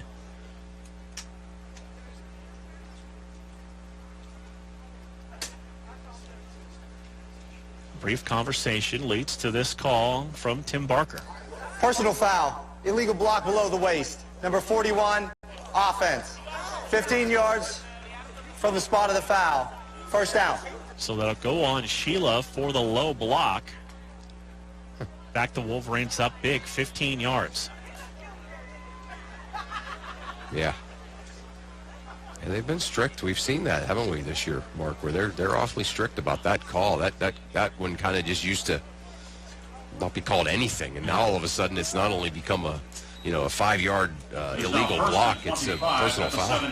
Low block, double team blocks, any of those have really been enforced this year. They really have. 1st and 25 for East. Going to give the ball to Schools, who just able to work his way ahead to about the 20-yard line. Schools on the run. Noel on the tackle. Looks like the Wolverines might be content here to head to the locker room now. Yeah, I think it's a good call. I think it's a good move. And don't want to risk anything inside your own 20-yard line. No. Now the penalty sealed that, which is fine. Hey, you after the kind of the ebb and flow of this first half, to be down 3, I think is certainly a good feeling for Grove City. So at the half, as both teams will head to the locker room, it is Washington and Jefferson, the Presidents 17, Grove City Wolverines 14 on 91.1 WSAJ. Only in the forest can you see this. And this. And this. But nothing beats the moment you see that. Cool! That's your child's eyes opening up to a world of possibilities. I didn't know it could do that. Because one trip to the forest can spark a world of difference. There are some moments only the forest can inspire. Find yours at discovertheforest.org. Learn about forests near you and discover cool things to do when you go, like hiking, canoeing, fishing, or camping. Or create your own adventure with family and friends, and you might just see this. Your moment's out there. Find it at discovertheforest.org. That's discovertheforest.org. Brought to you by the U.S. Forest Service and the Ad Council. Halftime here at Robert E. Thorne Field, and the Presidents with a 3-point lead, 17-14 at the break. And it's been a busy first half for senior Jacob Adams for the Presidents, Chris. 22 of 17, 184 yards and a touchdown. Yeah, it's he's been terrific. I mean, 17 for 22 for 184 and a touchdown, long of 46 yards there. He's you know, again, I think there was a little heat on him. We didn't want to talk about it in the pregame too much, but there's no doubt there was kind of some heat on him. He needed to play well because he's got some guys behind him that are good players. So he has certainly come out and answered with a great first half today here for this W&J team. Schools, 11 carries, 33 yards. East, typical efficient first half for East. 5 of 8 through the air, 90 yards, 2 touchdowns. Right. Throw the ball 8 times, you complete 5, and you have 90 yards passing and a couple of touchdowns. Yeah, he's like the ultimate game manager. Sometimes is a negative connotation, but he does that. Plus, he makes athletic plays, and you know, so he's almost kind of the perfect quarterback for Coach DiDonato's offense. Leading tacklers in the first half, Patrick Mark with 9, Jacob Ross, Parker Kilgore with 8, Cameron Good with 6. Parker Kilgore right there where we've seen him so far this year. Yeah, there's no doubt. He's racking up the numbers, and there he is again. I thought despite the success of Jacob Adams, I thought that the Grove City defensive backfield did a good job, too, of bending, not breaking. Time to go down to the field for the Wolverine Marching Band under the direction of Dr. Andrew Erb. By the talented Welsh composer Carl Jenkins. With dark undertones transforming into upbeat rhythms, we hope you enjoy our opener in Chelum Pharaoh.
We continue our show with a song made famous written by Freddie Mercury for Queen's 1975 album, A Night at the Opera. This song topped the UK singles chart for 9 weeks straight in 1976, reached number 2 on the Billboard Top 100 in 1992, and is credited by the Rolling Stone as one of the greatest rock songs of all time.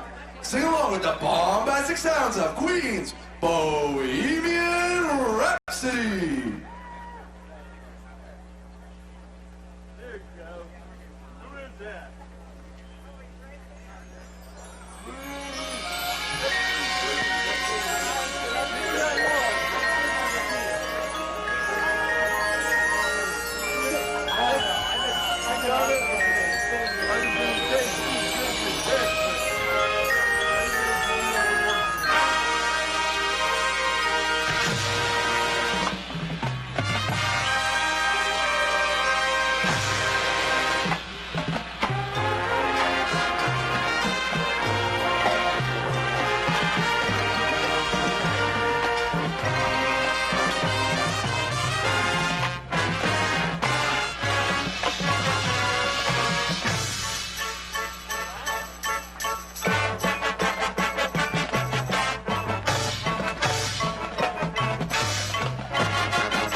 Our show continues as we feature our toilers, Mark Gets Color Guard, and the Grove City Ruby as we take you back to the era of disco with a song by Earth, Wind, and Fire.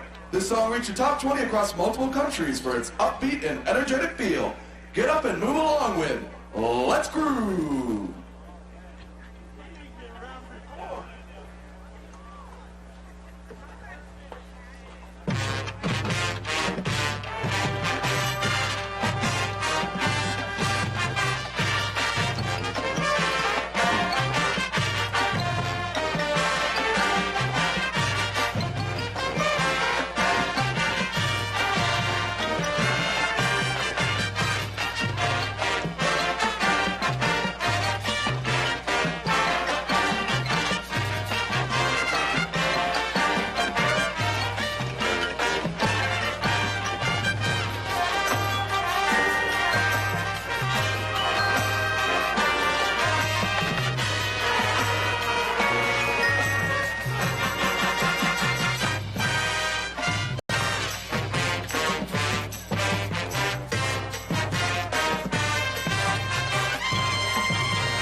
with a song originally written by Pete Seeger in 1950 and made famous by the folk rock band The Byrds in 1965.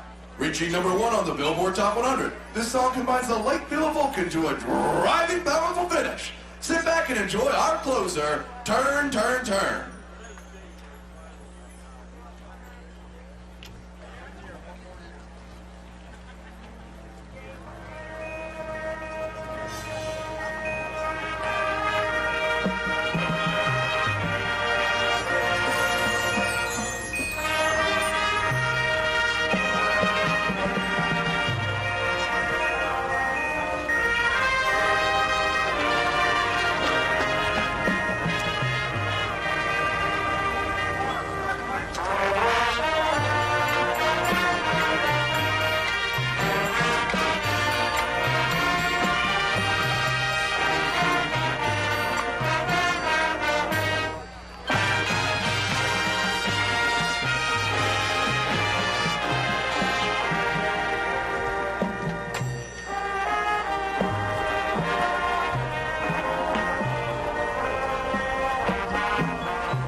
Of the Grove City College Wolverine Marching Band.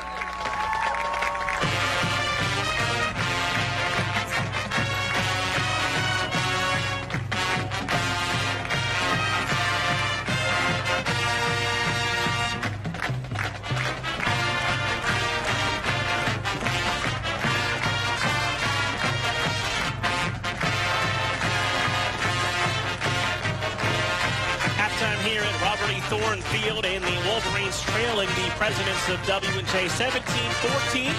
Our halftime show continues after this timeout.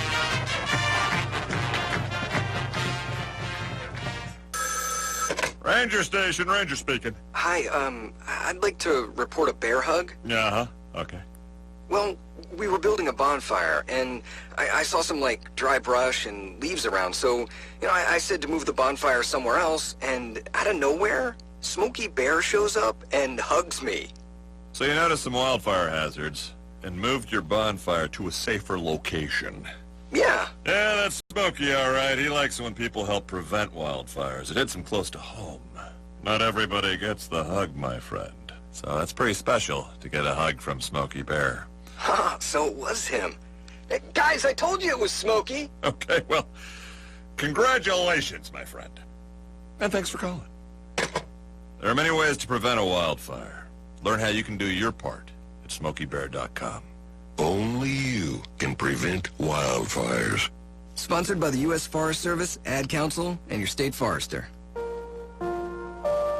When is the best time to talk to your family about staying in touch during a disaster? When floodwaters reach your door? When wildfires are engulfing the edge of your neighborhood? Or an earthquake is destroying buildings?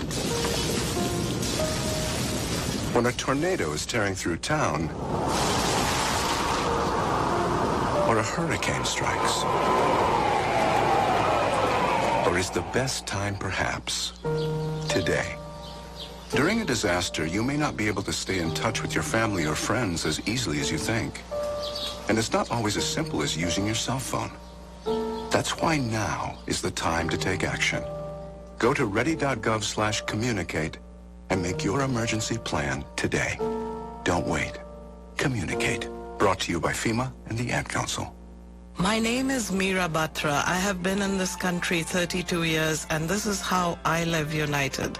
America has always been the land of promise, and in my community, many families have come for a better life. Coming from another culture myself, I know the desire to become part of a community, to feel at home, and to gain the tools for our children and families to succeed.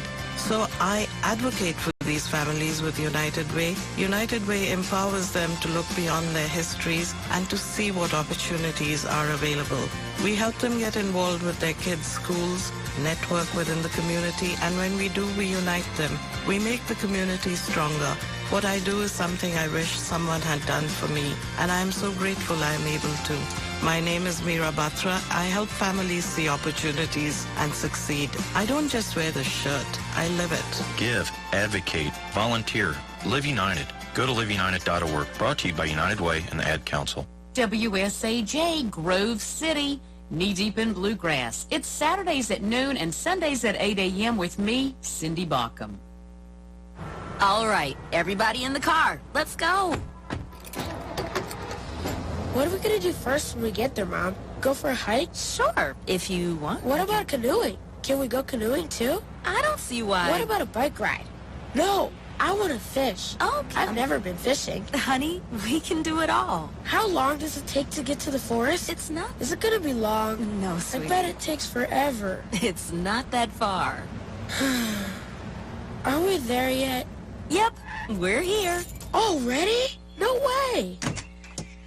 Come on, come on. It's a short drive from your neighborhood to your naturehood. Visit discovertheforest.org to find a neighborhood park or green space near you. Also, find fun activities to do like boating and biking or camping and hiking, plus much more. It's all right in your naturehood. A public service announcement brought to you by the Ad Council and the U.S. Forest Service. Hi, this is Terry Crews. Actor, former football player, game show host, father of 5, and all-around big dude. I'm also an expert on drama. I know all kinds of drama. There's the good kind that comes with having a house full of kids. There's the bad kind like season-ending injuries. There's the necessary kind like having an agent in Hollywood. And there's silly drama like the drama around my percolating pectorals. And then there's the drama you can skip. Skip the drama that comes with not having your high school diploma or equivalency. Find free adult education classes near you and finish your high school diploma.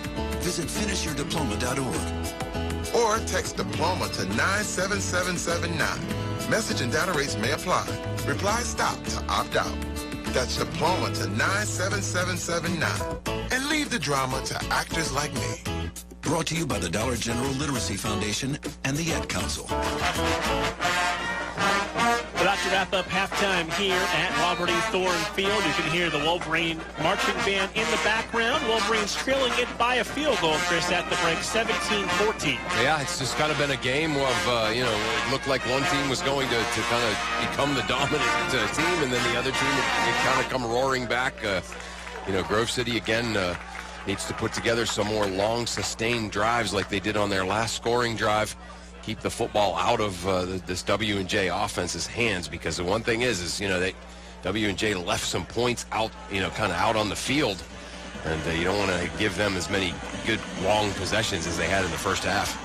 And that last scoring drive, 11 plays, took almost 6 minutes off the clock to cut the lead down to 3. And as you mentioned, you want to look for a lot more of that here in this third quarter. Well, you think about that. It was, almost a 6-minute drive there. And then you look at the time of possession total in the first half.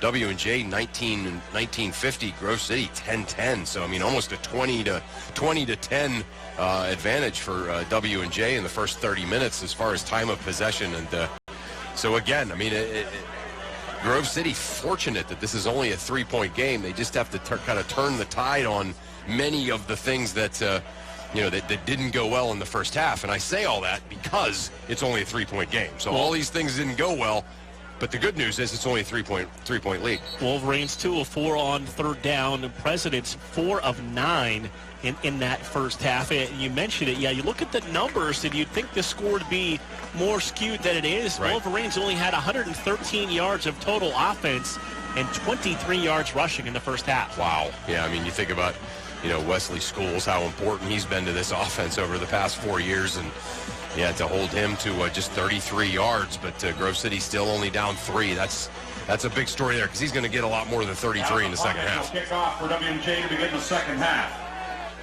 Twin returners for the Wolverines back at their goal line as we get set to begin this third quarter. Roth and Ross back to return.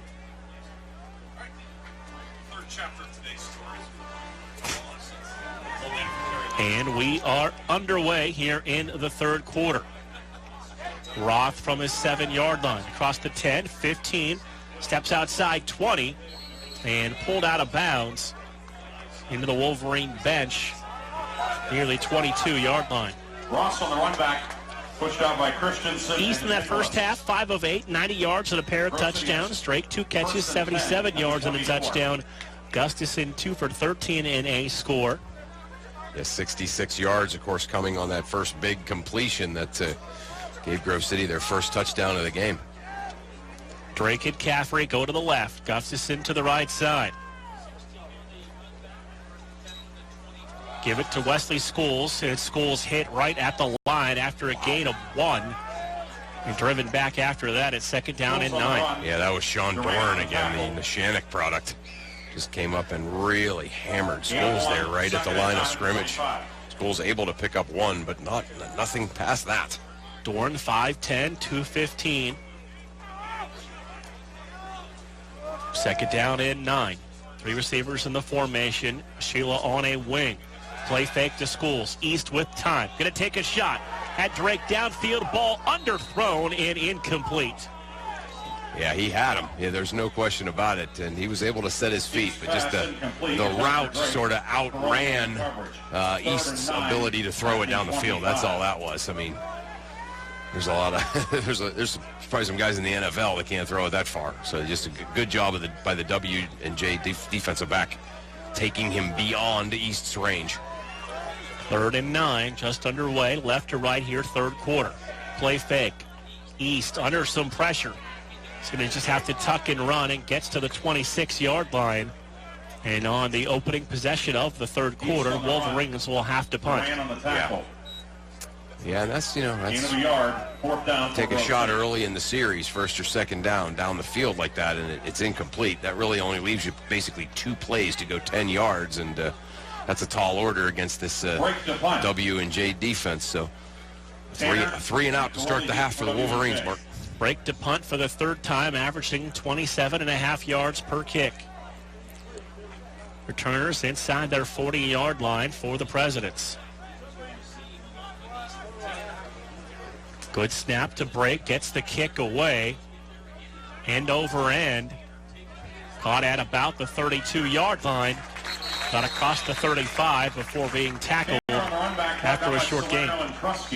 Yeah, Salerno and Trusky doing a really good job down there on the punt coverage. So 38-yard line, still pretty good starting field position for W&J, but should have been, from the W&J perspective, a lot better, if not for a really good coverage there by the Grove City Wolverines punt team.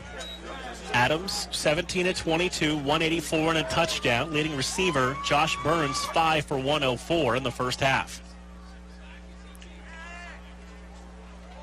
E.J. Thompson, single running back. 2 receivers and a wing to the right.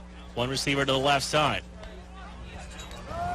Adams gives the ball to Thompson. He's going to be hit in the backfield and pulled down for a loss. As E.J. Thompson just hasn't been able to get going this afternoon. No, Chris Wolf, man, did he make a big-time play there. The senior defensive end. Another one of those D linemen that wears the single-digit numbers. I love that. Able to pull Thompson to the ground. Thompson, 11 carries, 16 yards, and a touchdown. Adams to throw on second down. Steps up, fires downfield, catch made just short of the sticks. Going to bring up a 3rd down and 1 on the reception by Peyton Scalos, the junior. Gain of 10. 3rd down and 1 at the 47. 3rd and 1, okay, so a gain of 10, but they're actually behind the line of scrimmage after that big-time tackle. So 3rd and short. Thompson, the tailback. He'll get the handoff gets to the outside, has the first down, broke a tackle across the 45 and goes down the sidelines before being knocked out of bounds at the 23-yard line. Wow. Yeah, Thompson, we've talked about his ability to run people over. He weighs, 230 pounds. But that time, he banged into the line of scrimmage and just decided to bounce it out to the outside, showing off the Jets a little bit.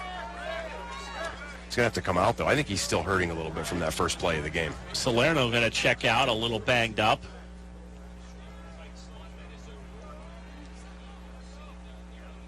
On first down and 10, hand the ball off to the tailback. Once again, that's Caroli, who broke to the outside, got free, and got into the end zone for a touchdown. The 22-yard run. Yeah, Caroli was able to just get into the defensive secondary there, and you thought, all right, they're going to be able to tackle him after a 7 or 8 yard gain, but he broke that last tackle and was able to get into the end zone, and W&J has now gone up 9, 23-14 with the point after coming. Phillips to attempt the conversion. Sarver will hold. So Phillips line to the left to attempt the extra point.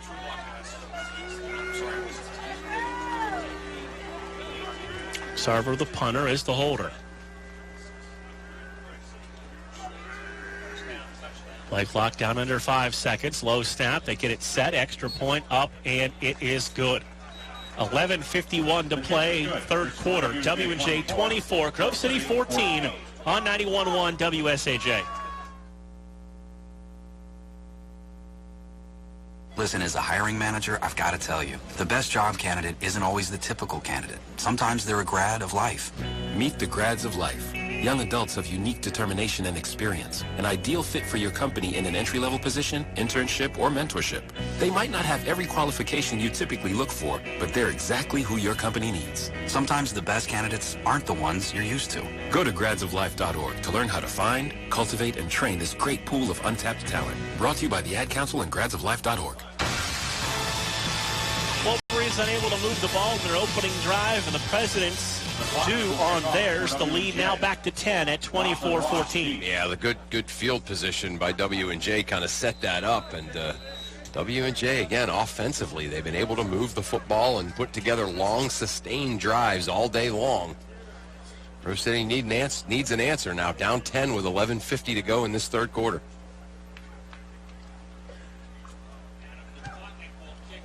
The Botnick's kick high, end over end, bobbled in the sun and picked up at the 10-yard line by Cameron Roth, and they're going to say forward progress stop right there at the 10-yard line.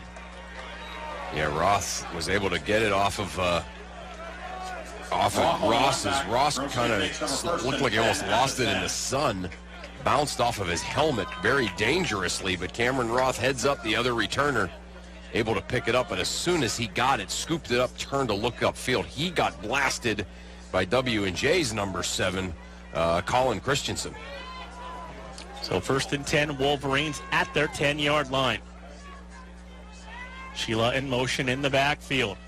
Play fake to Schools. East with time. Going to take a shot. Gustafson knocked off his route, and here comes the penalty flag. No chance to make a play on the football as he was double-teamed downfield. Yeah. For Gustafson, flag on the play. Yeah, that's, you can see Max Garda not happy about that call, but he was getting just pinballed around through there. And Garda's probably kind of saying, well, what do you want me to do? Well, you're defending one of the best in Division III. That's part of the problem. It was a 15-yard penalty. Yeah, Max Garza, 5'9", 175. Cody Gustafson, 6'2". Yeah, right. First and 10, ball out to the 25-yard line to throw it again. They set up the screen to Caffrey, and he spins upfield for a gain of 2 on first down.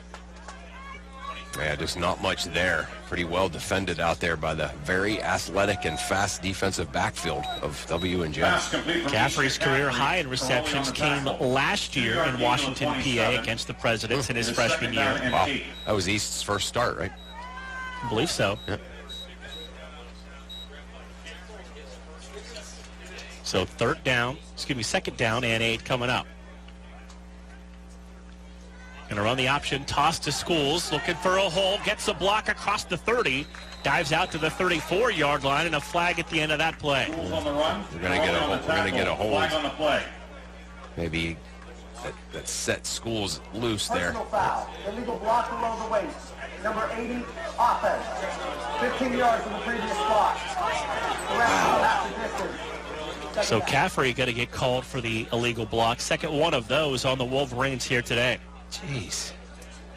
Yeah, it's just, I mean, you know, that's one of those rule changes that, you know, guys that have been, especially receivers, that have been making that block legally their whole careers, all of a sudden are now getting 15-yard penalties for that. Second down now, 21. Schools going to move to the right now of East on second and long. East to throw with time. Ball in the air, downfield, and through the arms of Cody Gustafson, and incomplete. Looked like that Nunnally may have gotten a hand on that at the last second. Yeah, he did. He did. Yeah, Nunnally was able to get it to just get a mitt on it to change the direct trajectory of it. So yeah, third and 21, and bigger news, Mark, here is, okay, even if you don't get all 21, you want to get something just for field position's sake, because if they got a punt from here, W&J looking to get the football at midfield again. So third and 21 with Drake and Caffrey to the left. Gustafson given a cushion this time to the right side. Play action. East in trouble. Flag down, and East goes down back at the 8-yard line. Yeah, they might have held too, protecting him. W&J will probably decline this, and Grove City will be punting right from the spot. Number 73, offense. That penalty will be declined. It's over the play. Fourth down. Yeah. Got Sherrod making his fourth start, the junior out of Meadville. So it'll be fourth and 25, and Caleb Brake going to be called on to get a good punt away here. How about that? And need Brake to come up big here, Mark. That's for sure. I mean, again, there's only so much you can do from the end zone, but Tanner and Caroli deep. Brake will punt from his own end zone.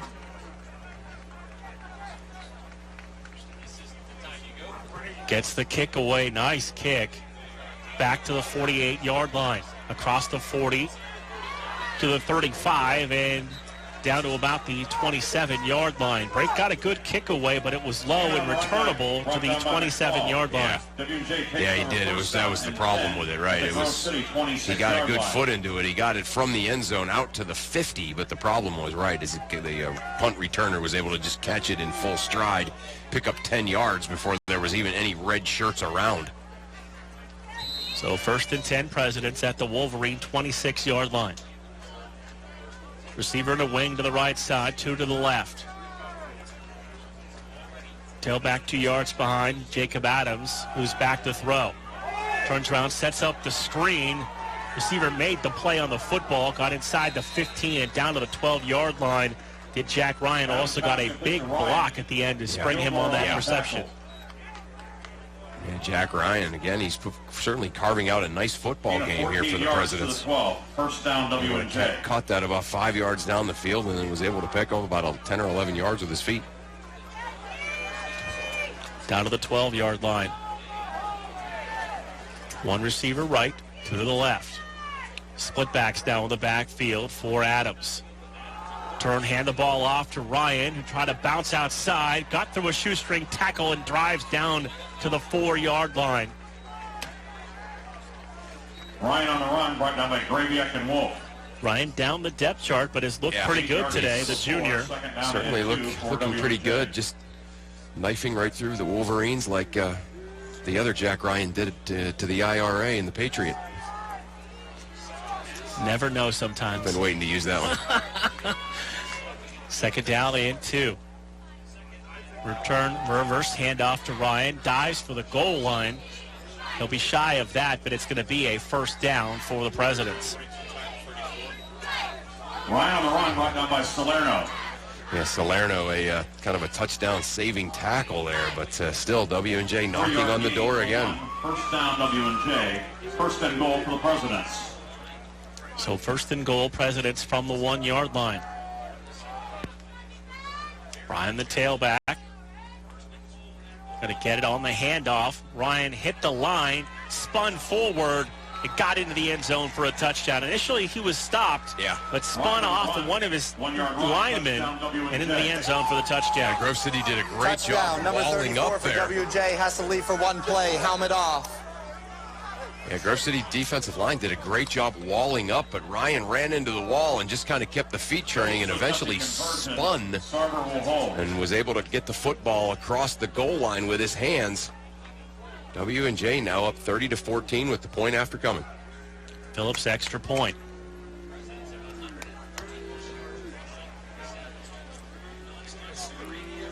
Play clock rolling down to 5 seconds.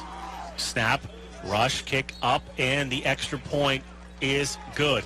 8:13 to play here in the third quarter. It is now W&J 31, Grove City 14, and this possession becomes awfully big for the Wolverines offensively. Yeah, it sure does. Again, a lot of time left in the football game, of course. 8 minutes and 13 seconds to play here in this third quarter, but when you see how efficient the Washington and Jefferson offense has been, Gonna have to put some points up to stay in this game if you're the Wolverines. So Roth and Ross will go back to return this kick for the Wolverines.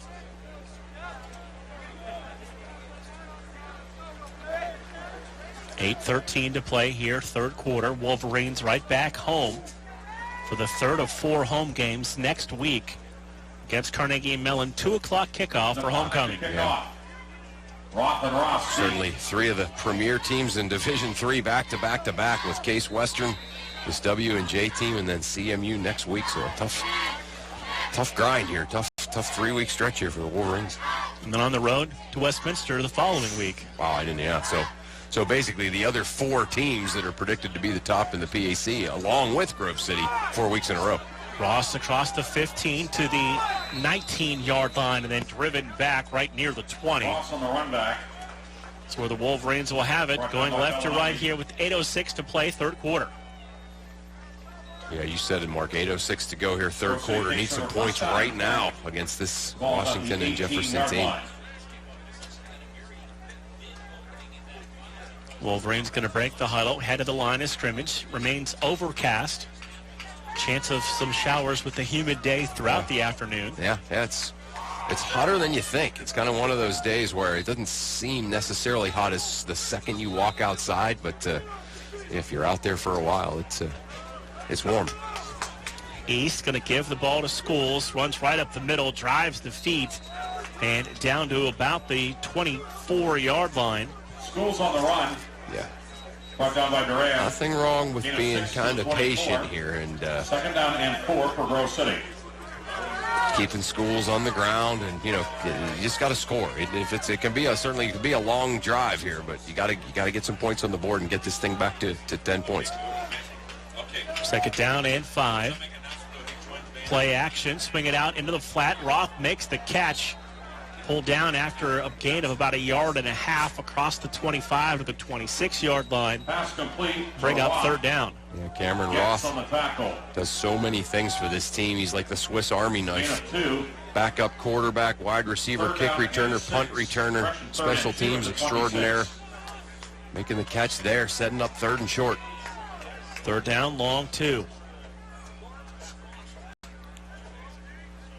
East going to throw it. Gustafson makes the catch at the 31, and that'll be a nice Wolverine first down. Cody showing off the hands there. Ball not really thrown accurately to him, but he reached back and made the play. Right.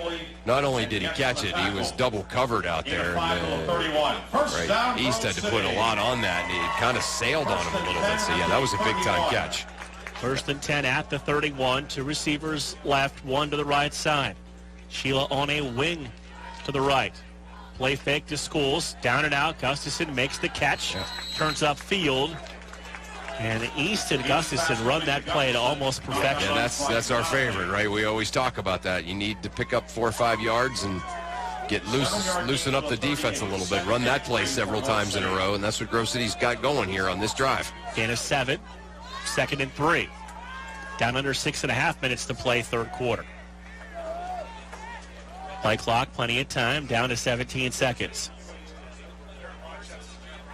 East to throw, swings it out. Caffrey makes catch number 2. Block from Drake, turns it upfield, has a first down near midfield. And credit Cameron Drake on a big block to spring him upfield. Yeah, that was a great block, right? The old kind of Hines Ward, I'm just going to hang out here and hold up the line while the other receiver gets out to the edge. Yeah, that was terrific. 1st and 10 at the 48. Out to the 48-yard line. Nice drive started here for the Wolverines.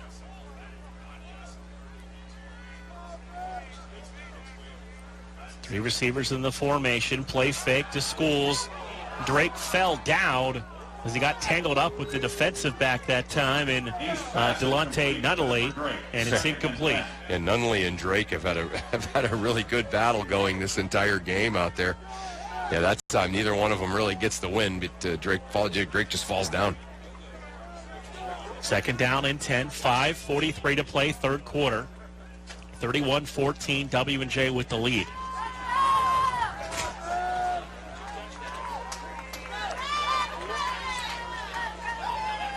Play clock under 10 seconds. Sheila in motion, left to right. He's going to throw. Gustafson try to come back to the football. That's some miscommunication. 3rd down and 10. East pass incomplete. Yeah, well, but I don't know if it was as much miscommunication as it was. East had white shirts bearing down on him and just decided to get rid of it and see if Gustafson might come back for the football. So now 3rd down and 10. Gustafson, Caffrey, Drake, the three receivers. Sheila on a wing to the right side on 3rd down and 10. East to throw. Steps up, and he's going to be knocked down at the 50-yard line after a gain of 2. It's 4th down and 8 at midfield. Yeah, so a good drive by Grove City, but chewed up a little clock and kept the football out of the hands of W&J for several minutes, but on that 3rd down play, nobody down the field. Credit the W&J coverage men down there, and we see Brake back out there. So Brake will punt the football. Returners at their 10-yard line for the Presidents. High snap. Brake pulls it down, gets the kick away. Going to hit inside the 20, take a nice Wolverine roll inside the 5. And that's going to be down at the 1-yard line. 2nd time we've seen that this year on the special teams unit. Great job by Brake. Great job by the coverage. 49-yard punt. One of those Sunday afternoon punts by Brake. And W&J gets the football back, but they take over at the 1. Grove City needs a 3-and-out. Flip the field position and field that punt in midfield. That's what we need to see here. Last time this happened, it was a safety on the first play from scrimmage. See what the Presidents elect to do here at their own 1-yard line. Adams, the quarterback, E.J. Thompson, the running back next to him. They give it to Thompson, and he'll dive ahead of the 5-yard line. Thompson on the run, brought down by Wolf. So a pickup 4 on 1st down, 2nd and 6. Right, Thompson just trying to get out there and to give some breathing room. In of 3 yards to the 4. Picks up 3 yards out there to the 4 or 5-yard line. So not pinned anymore, really.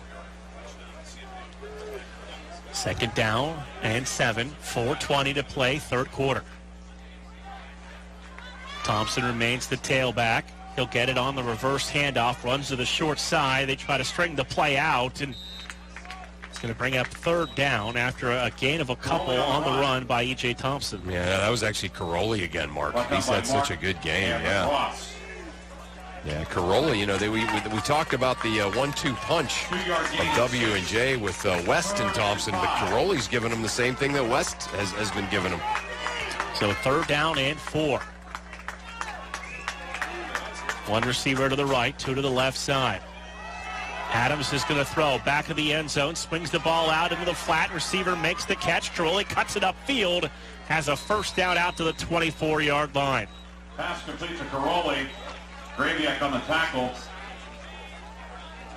Gain of 18 yards to the 24. First and 10, W&J. Yeah, nice. Just a nice little, it's kind of a screen play executed. You can't help, Mark, can you, be impressed with this quarterback, Jacob Adams? He's just solid, a senior, a returning starter. He just kind of knows what he's doing, you know. First and 10. Adams fakes it. Try to set up the screen. He'll just throw this one away. Incomplete with a running back There is in the area. no foul for intentional grounding. Number 24 was in the area. Second down. Adams pass. R.J. Debo with the pressure on that play. Pressure. Second and 10 at the 24. Wolverines continuing to substitute 3 fresh bodies in on that 3-4 defense. Yeah. Yeah, it's nice. We talked about that 2 weeks ago, didn't we? It's nice that they have a little depth that can put guys in. Second and 10. Hand the ball off to the tailback who falls forward to the 26-yard line. Going to bring up now a third down and long. Third and long. Again, they're not pinned like they were, but boy, if they can hold them here, they're still going to get the football in pretty good field position. Chance to get back in the end zone, and like I said, kind of get this thing. You'd love to get this thing to inside of 10 or at 10 by the end of the third quarter. Adams back to throw. Hit as he throws, and that ball will fall incomplete as the Wolverines got some pressure on him. Rolling on the field is an incomplete pass. Fourth down. Big Ryan Appleby. Appleby 6'4", 230, kind of a tall, thin defensive end, but he gets in there and Knox kind of just blows everything up as Adams was trying to make that pass. Adams and Appleby come from the same town in Ohio. Oh, that's interesting. Play for different schools, but come from the same town. Yeah, yep. The Canton area, huh? Low snap, gets the kick away. Short kick that's going to take a President's roll inside the 35 and all the way down to about the 31-yard line. Didn't look good initially off the foot, but got a good turf roll. Right. Yeah, historically, they've played a little football in Canton, right? Game clock operator, please reset the game clock to 2 minutes and 8 seconds. 2:08, please. Wow. Okay. So they're going to update the game clock. Thank you. Take about 30 seconds off. Yeah, that's unusual. I mean, it's a time warp. First and 10, Wolverines at their 31-yard line. 3 receivers in the formation. Sheila in motion in the backfield. East, the throw on first down. Drake makes the catch to the 36-yard line. It made the first man miss, but it wasn't able to get up into that secondary level. So nice little 5-yard gain, but second and 5 here. Just kind of love to see this offense sort of get its rhythm going here. Can 3 receivers in the formation on second down and 5. Down to a minute and a half to play here, third quarter.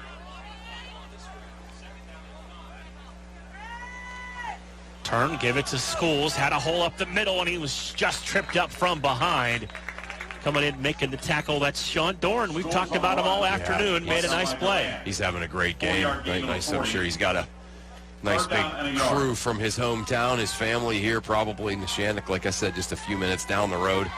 He's having a heck of a game here for the Presidents. Thing I'd like to see with Schools is, again, you think W&J's done something to kind of take him out of the game a little bit, but you almost wonder if now you go with him a little bit, that might catch them off guard. 3rd and 1. Schools has the football and has the Wolverine first down to the 42-yard line. Yeah, Schools making me look smart. That's hard to do, but he just did it. Yeah, Schools gets a first down there. That was huge. 2-yard gain to the 42. So first and 10 to the 42. Caffrey in. 10 at the 42. Tyler Beal will check out.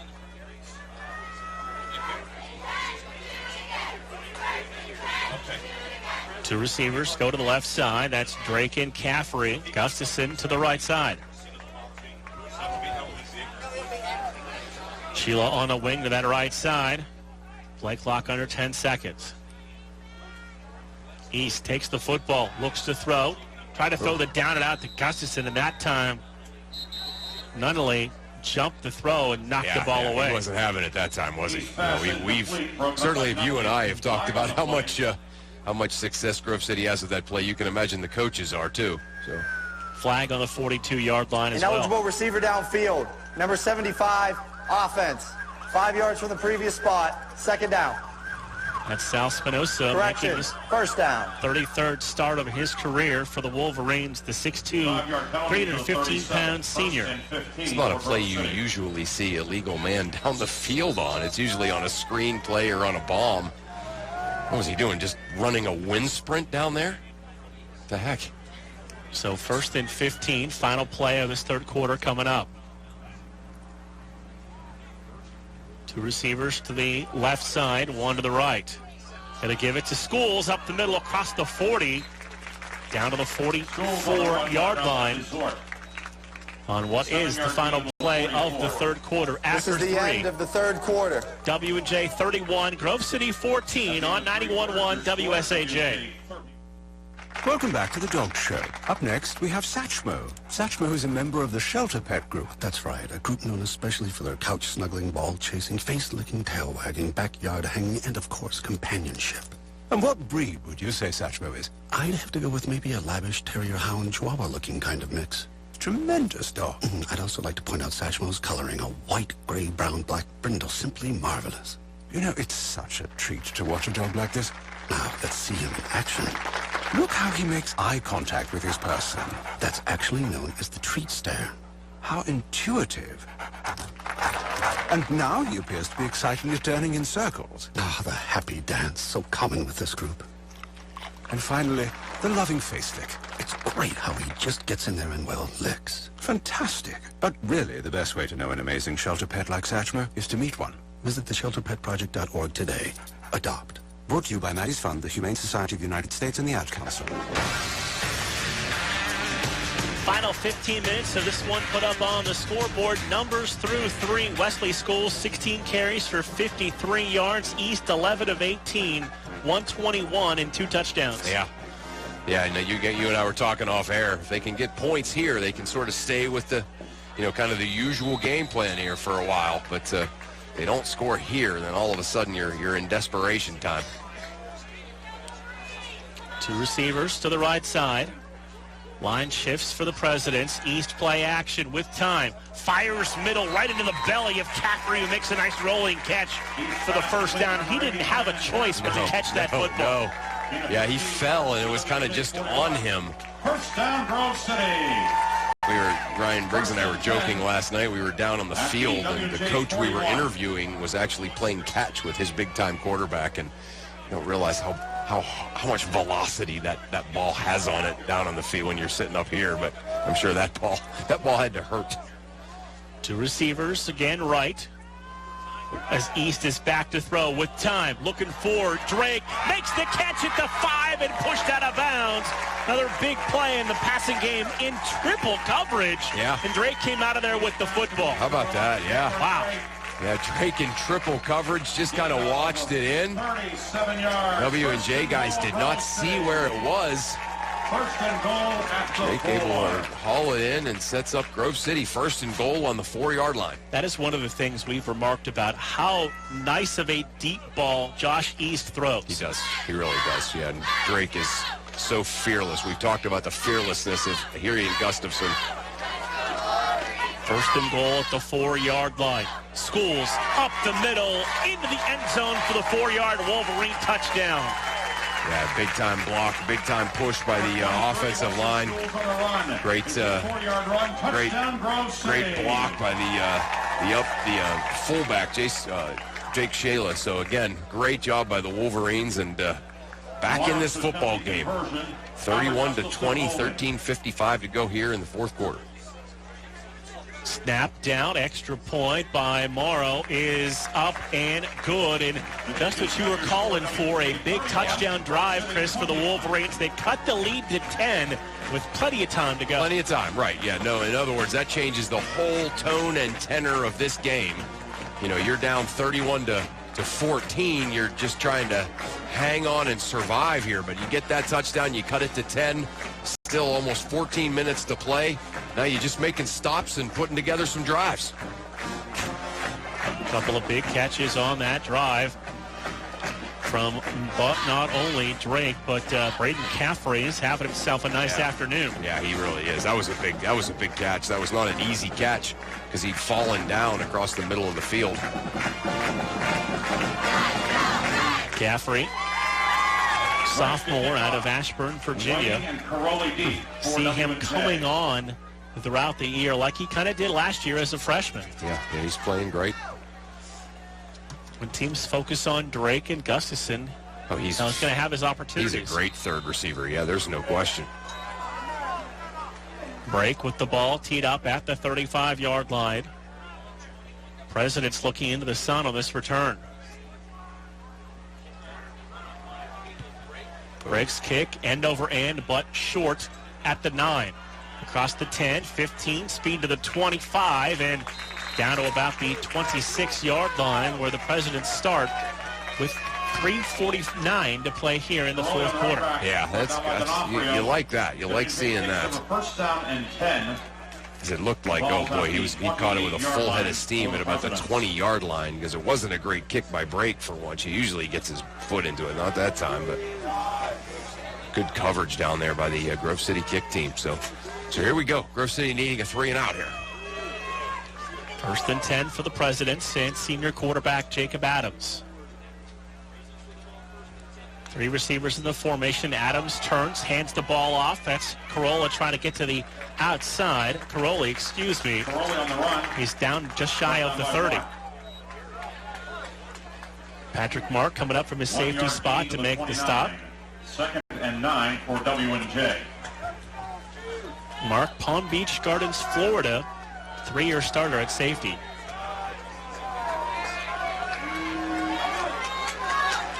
Second down and 9. Fake to the tailback.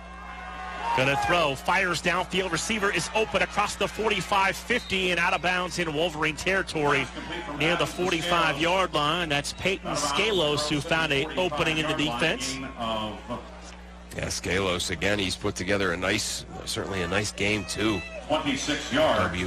W&J. Nearby product as well. Seneca Valley, about a half an hour down the road from here. Game clock down to 13-10. Turn, hand the ball off. Breaking through across the 40. That's Caroli again on the run. That's not, yeah.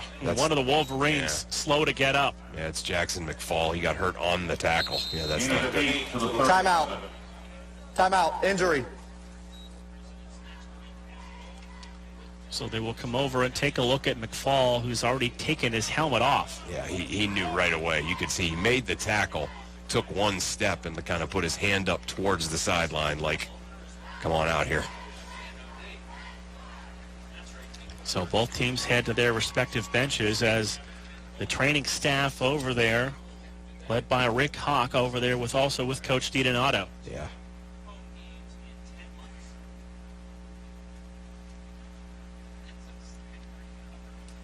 Wolverine bench down on one knee as their teammate being tended to by the training staff. Yeah, McFall, a 6'2", 185-pound senior from Oil City. Again, a name familiar to people that follow local sports around here. He's just had a great career and had just a breakthrough junior season and gets a nice hand as he comes off. But you can see, yeah, he's hurting. They're going to get some help from a couple of teammates. Take the pressure off that ankle. Yeah, ankle, yeah, kind of somewhere between the bottom of the foot and the bottom of the knee is what's the issue, so. Ugh. So they will help him off the field. Yeah, he looks a little better here as he's coming to the bench. Dan Melville, the sophomore DB, will check in to replace him. Second down and 2 for the Presidents.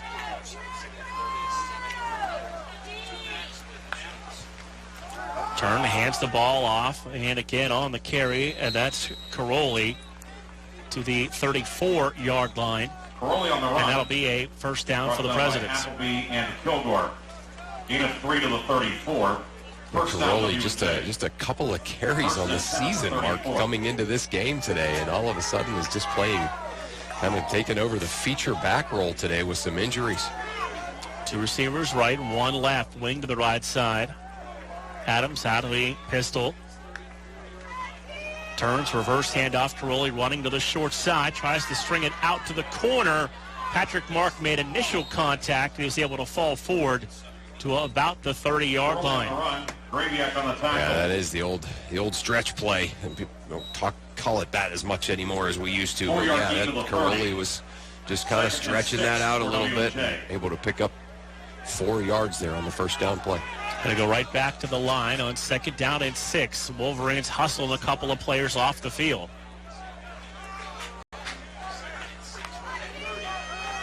Adams throws it downfield. Receiver makes the catch, pull down near that first down marker. That's Jordan Halford, sophomore receiver from Gainesville, Virginia. 5-yard gain to the 25. 3rd down and 1 for W&J at the Grove City 25. And nice play out there by Patrick Mark. Not letting him get to that first down marker. 3rd and short, but they're going to have to run another play at least to get the first down.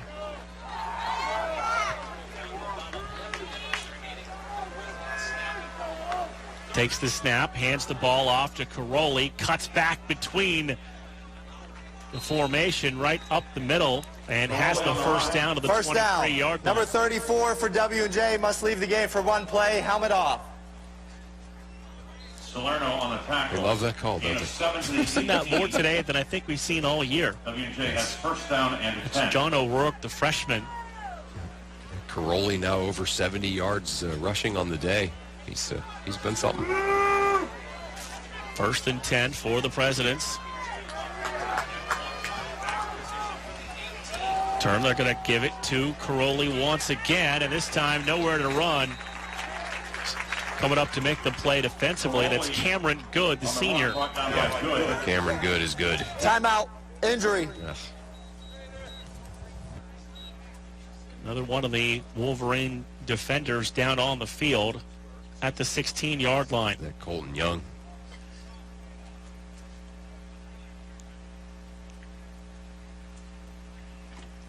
Can't get a number on exactly who it is. And as he sits up, it is a big Colton Young, 6'7", 300 pounds. Out of Bloomsburg in Central Columbia High School. One of the all-time best kick and extra point blockers in school history. I'd say. He's got the big hands, long arms, 6'7", 300 pounds. Really athletic. He can really move. Looking at what seems to be some type of lower body injury with him, maybe a foot or ankle as well. Yeah. And now he is up and slowly walking off the field. Yeah, that's what it is. There's no doubt. Foot or ankle.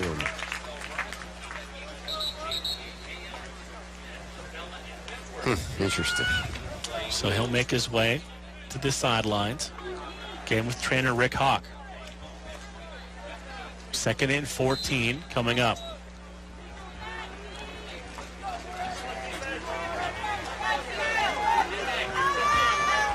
Adams will have 2 receivers to the right, 1 to the left, wing to that side as well, as now Jack Ryan checks in at the tailback spot. Adams to throw. Going to take a shot downfield, ball in the air, overthrown and incomplete. Yeah, really well defended out there by number 22, Dan Melville. Adams pass just kind of ran Burns out of bounds. So if Burns was going to catch it, it was going to be out of bounds.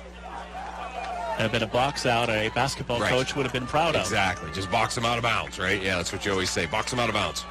3rd down and 14.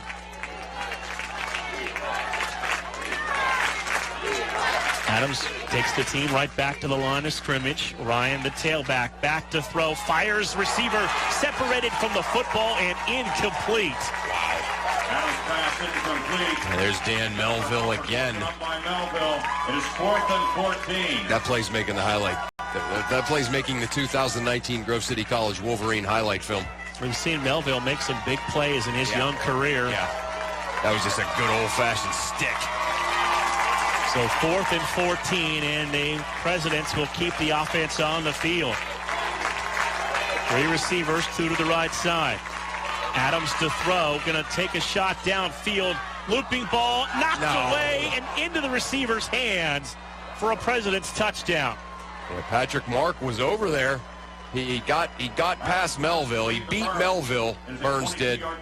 And then Mark got over there and tipped it up into the air. But Burns able to run under the tipped ball. W&J gets another touchdown. 9:46 to play here, 4th quarter. Sarver to hold. Phillips will kick, Sarver the holder. Play clock again, down under 5 seconds. They snap it with 2, get the kick away quickly, and the extra point is good. 9:46 to play, 4th quarter. W&J 38, Grove City 21 on 91.1 WSAJ. I'm John, a volunteer at United Way. I'm here at Lincoln Elementary School to find out what this place needs. Who knows better about what kids need than kids, right? Let's ask them. Monsters! Lasers! A pool! Another guinea pig! More lasers! Sprinkles! I was thinking more spinach at lunchtime and maybe more exercise. Nah. Lasers are cool. When it comes to creating healthier communities, what this place needs is you. To donate or volunteer, go to UnitedWay.org, because great things happen when we live united. Brought to you by United Way and the Ad Council. So the tip goes the way of the Presidents. Patrick Mark's deflection ends in a touchdown, and the lead now back out to 38-21 with just under 10 minutes to play in the game. Yeah, you could just see Mark mistimed his jump a little bit and then was just able to get a little bit of a paw on it. And just a good play out there by Burns. So 2 receivers back deep. 9:46 to play here in the 4th quarter. That's Ross across the 10, 15 to the 20. And dives out to about the 28-yard line. Jacob Ross on the run back. For a moment, looked like he may have had a little seam to get through, but it closed quickly. Yeah, closed quickly. Again, yeah, it did. Still a pretty good return as Grove City takes over 1st and 10. The ball will be placed at the 29-yard line. On the 29-yard line. So, again, still time. 9 minutes, 38 seconds to go. Down 17 again. W&J 38, Grove City 21. Grove City with the football and a fresh set of downs. 3 receivers in the formation. Easton Schools in the backfield. East takes the snap, play action, looking to throw, looking downfield for Drake that got turned around and incomplete. East pass incomplete. Yeah, pretty good coverage down there by Joey Caroli. Little two-way football for Caroli today. Yeah, how about that? Yeah, how about that? You don't see that very often. Yeah, he's a feature back and the starting defensive back. 2nd down and 10. East to throw. Pass caught by Drake. Little underthrown. They'll make a rolling catch shy of the 35-yard line and bring up 3rd down. Gain of 6 to the 35. 3rd and 4 for the Wolverines. Big play right here. Got to pick up the 1st down. Gustafson and Caffrey go to the right side. Drake to the left. 3rd and 4 coming up. Play clock down under 15 seconds. East takes the football, play action to throw. Roll out to the right side, going to look downfield, throws on the run and through the hands of Gustafson. And incomplete, driven into the President's bench, but pops right back up. Yeah, East did a nice job keeping that play alive. He avoided that first wave of rushers, rolled hard to his right. Gave Gustafson a good look down there, but pretty good coverage down the field. That's all you can say. Kind of in between that decision, do I throw this football, do I run? Right, he did have some room, there's no doubt, but if he would have been able to complete that pass, it would have been a good decision to pass. So trips to the right, single receiver Drake to the left. Schools the tailback, it's 4th and 4. East pass complete to Gustafson over the middle for a first down to the 42-yard line. Yeah, there we go. That's it. Just keep this thing alive. Keep the drive alive. Pass from East complete to Gustafson.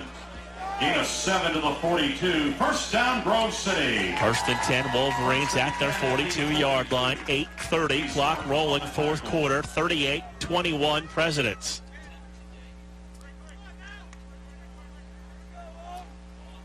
Gustafson out to the right side.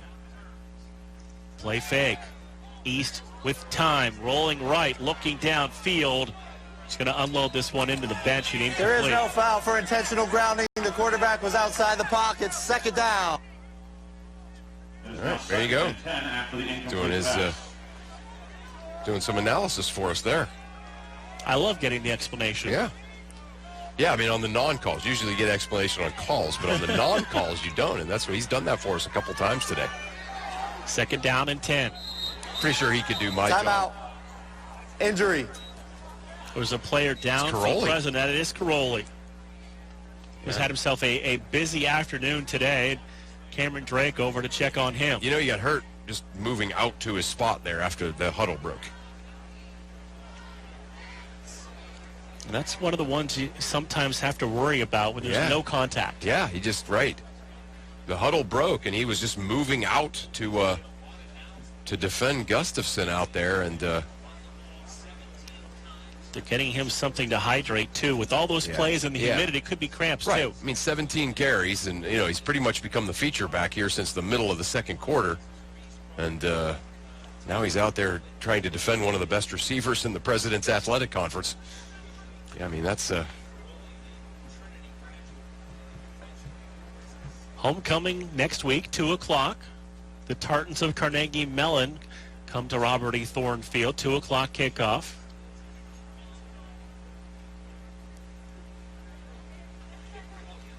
Did have some concern about some potential weather, but so far could have asked for much more.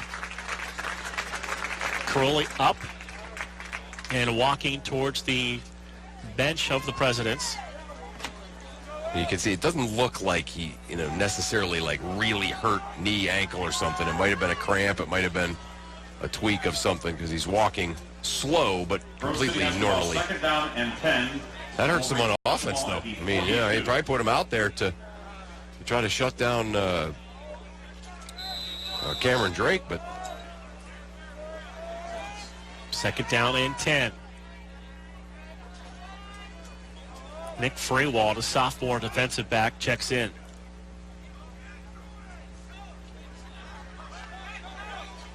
East going to give the ball to Schools, and Schools ran into a defender for the Presidents. Yeah, I know. I can tell you which defender that was, too, without even looking. 3rd and 11 at the 41. That's Doran. That was Doran again. It's almost like he's got the tracer. He's got the tracer on Schools today. And Doran came in second on the team in tackles by 1 to Mitch Desort, the Will linebacker. Yep. I think they basically told Doran, you're looking at nothing but number 23 today. He gets the football. You go tackle him. 3rd down and 11. East pressured as he rolls to the right side. Fires downfield. Some contact with Gustafson, but the ball thrown incomplete. It's 4th down. Gustafson, flag on the play. Maybe a holding. Offense number 71. Penalty will be declined. 4th down. This is now 4th and 11 for Grove City. Yeah, a little hold there as East kind of broke out and made his move to get to the outside.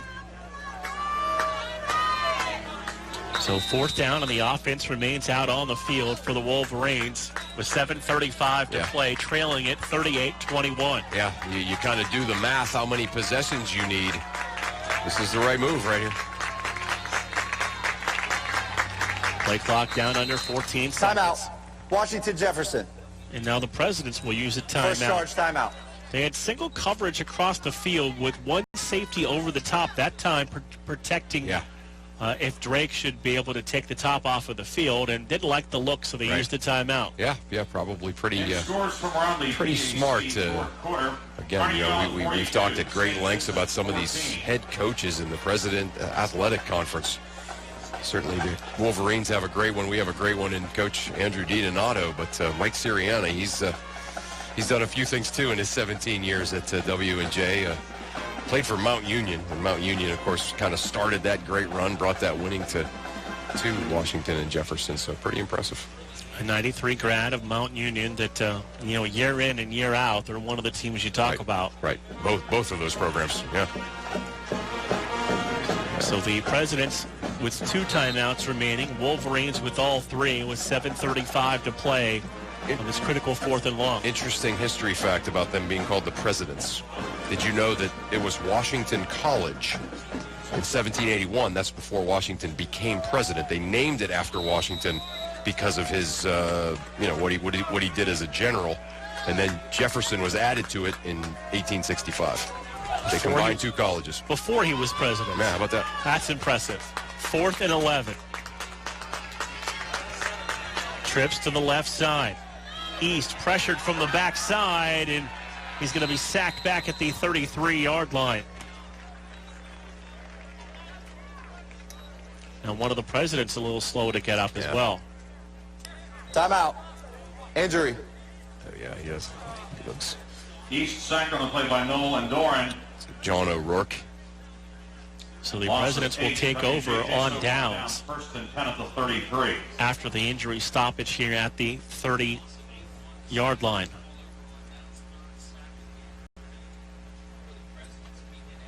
No, it's Doran. That's Sean Doran, yeah. Might be a cramp for him as well as they're trying to get him stretched out. Yeah, he's been moving her. Yeah, that's doing the old calf stretch while the guy's in agony. And I always laugh because us announcers, we love to say it's only a cramp, which of course is better in the long run. But if you've ever had a calf cramp, those are that's not an only at all. Anything. Yeah. But I guess it's only better than something. Right. Yeah, it can keep you out for several weeks. So a couple of teammates going to come over, help him up and off the field. It might be more than it might actually be an ankle, which is unfortunate. Yeah, the kid has had a great game today, no doubt about that. One of those sideline-to-sideline linebackers that makes plays. Yeah, he really has. He's been he's single-handedly taken schools out. So he'll head to the far bench. Yeah, Doran has 4 tackles for loss today. Wow. And so he's just been all over, kind of, like I said, it almost seems like he's been assigned to shadow schools, Someone you knew about coming in based on the numbers he's produced this year. So the Presidents take over on downs. 1st down and 10 at the Grove City 33-yard line. At the 33-yard line. Jack Ryan is the tailback. Adams going all the way at the quarterback spot.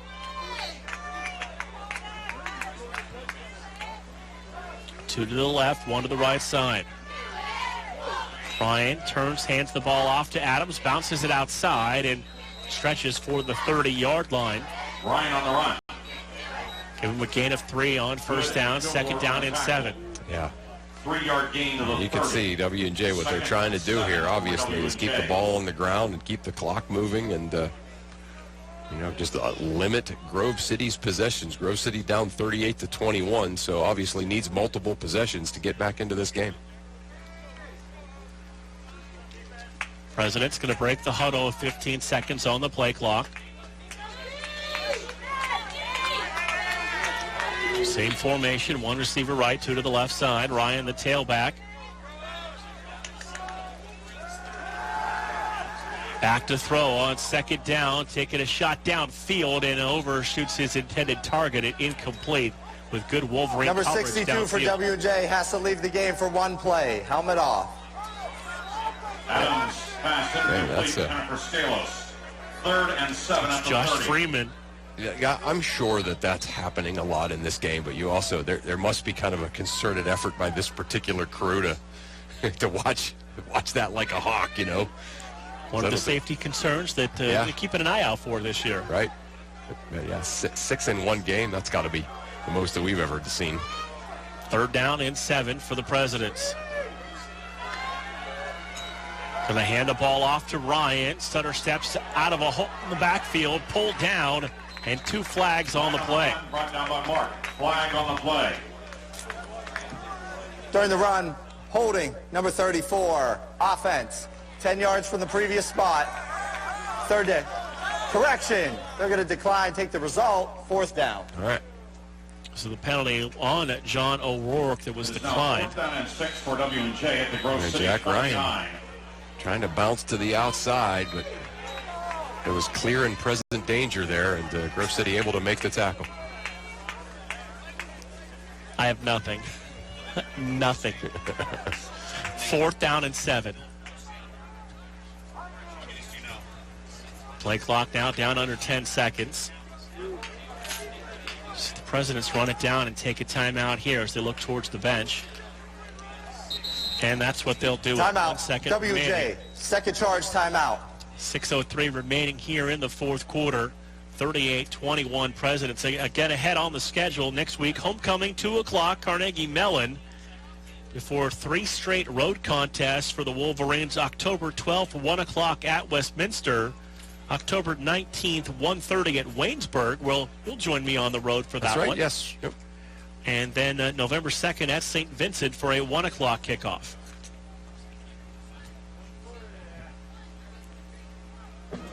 So the Presidents using that timeout. A 4th and 7 coming up. Cassini and Phillips connect on 1 field goal today. He is 3 of 4 on the season for the freshman place kicker.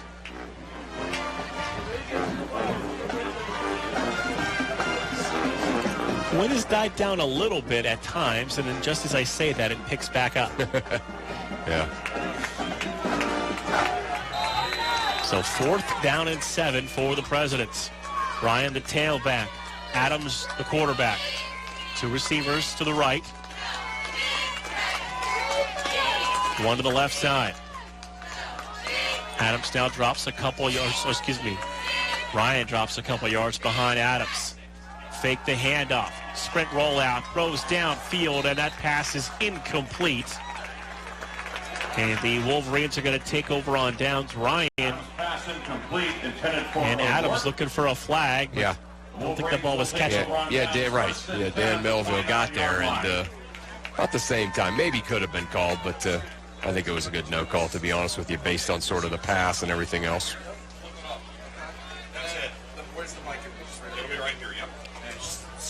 So 1st and 10 for the Wolverines as they take over on downs.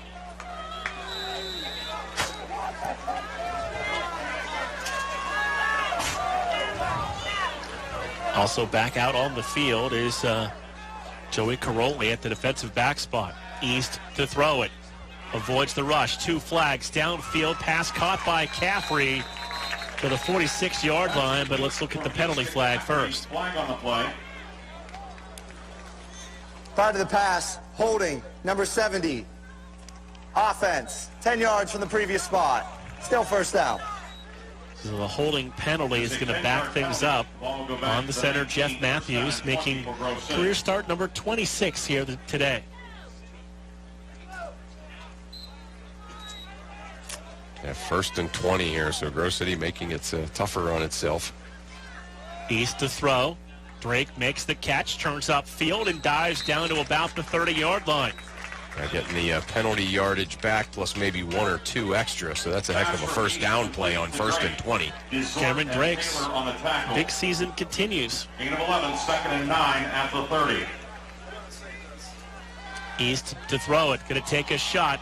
Double coverage for Gustafson. Unable to hold on to the football as he slides out of bounds at the 45-yard line, and another flag down on the field. Yeah, good coverage down there by Zach Taylor. I wonder. Gustafson, flag on the play. We're going to get to. So what do we got? And, you know, it's one of those things where in this game, certainly 2 disciplined teams that don't usually. There is no foul for holding on the play. All right. I was going to say, this 3rd down. Almost venturing into a word our friend Ryan Brigg likes to use, the over-officious area here, where it's some point, hey, just let them do some hand-to-hand battle down there, you know? 3rd and 9.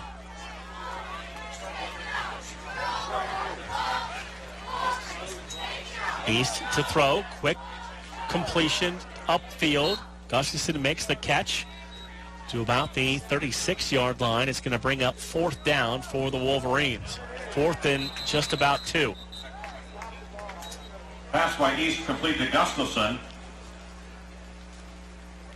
Taylor and Sable on the tackle. Flag after the play. After the play, unsportsmanlike conduct. Number 23, defense. 15 from the end of the run, 1st down. That is number 23's first unsportsmanlike conduct. That's Mitch Gisort, the sophomore linebacker who led the team in tackles coming into play. Yeah. Just a little frustration. WJ 48, 1st and 10, Grove City. You could see it. You didn't see exactly what happened, but there was some pushing and shoving and jawing. 1st and 10 into President's territory. East to throw. Steps up in the pocket. Sidearm throw downfield is almost intercepted by Caroli. Was downfield with Caffrey. Yeah, Caroli back in the game. That's certainly the good news for W&J. 2nd and 10 at the 48. So, yeah, just good coverage by Caroli. The ball was a little short. Caffrey had no chance to come back and catch it. 2nd and 10, 4:44 to play here, 4th quarter. W&J leading Grove City 38-21. East to throw. Drake makes another catch and dives forward. Pass from East complete to Drake. Caroli on the tackle. So Drake makes the reception. 6 to the 42. Down to the 42-yard line. It's 3rd and 4. Gustafson, Caffrey, right side. Roth and Drake going to go to the left. On 3rd down and 4. East to throw.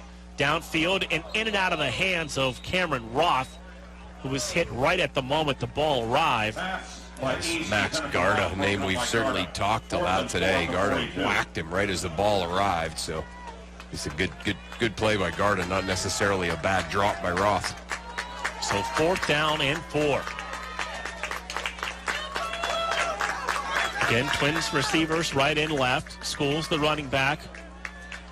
1.5 yards behind East on 4th and 4. East to throw. Hit as he throws, and that is an incompletion. And the Presidents take over on downs with 4:03 to play in the 4th quarter. There's no foul for intentional grounding. The ball was tipped. 4th down. Okay. Correction. 1st down, WJ. All right. He's trying to do my job. First down and 10. He's looking for some airtime. Yeah, he could do my job. I don't know if I could do his job. At least I wouldn't want to. The last few years, I've done my high school games with a former official. Yes. And that's different. You learn a lot of things you don't know. Yeah, right. Yeah, I'm sure. So 1st and 10, Presidents. They take over on downs here in the 4th quarter.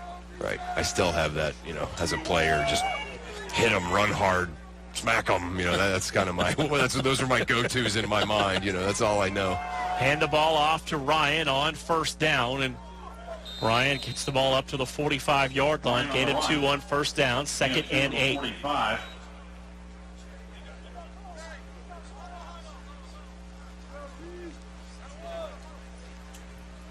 Kilgore and So after a loss last week to Carnegie Mellon, the Presidents look like they will bounce back with a win here today. Yeah, this is, again, looking at it from their perspective, a surging Grove City College team at Grove City. Yeah, this was certainly a great win for them after that loss to Carnegie Mellon.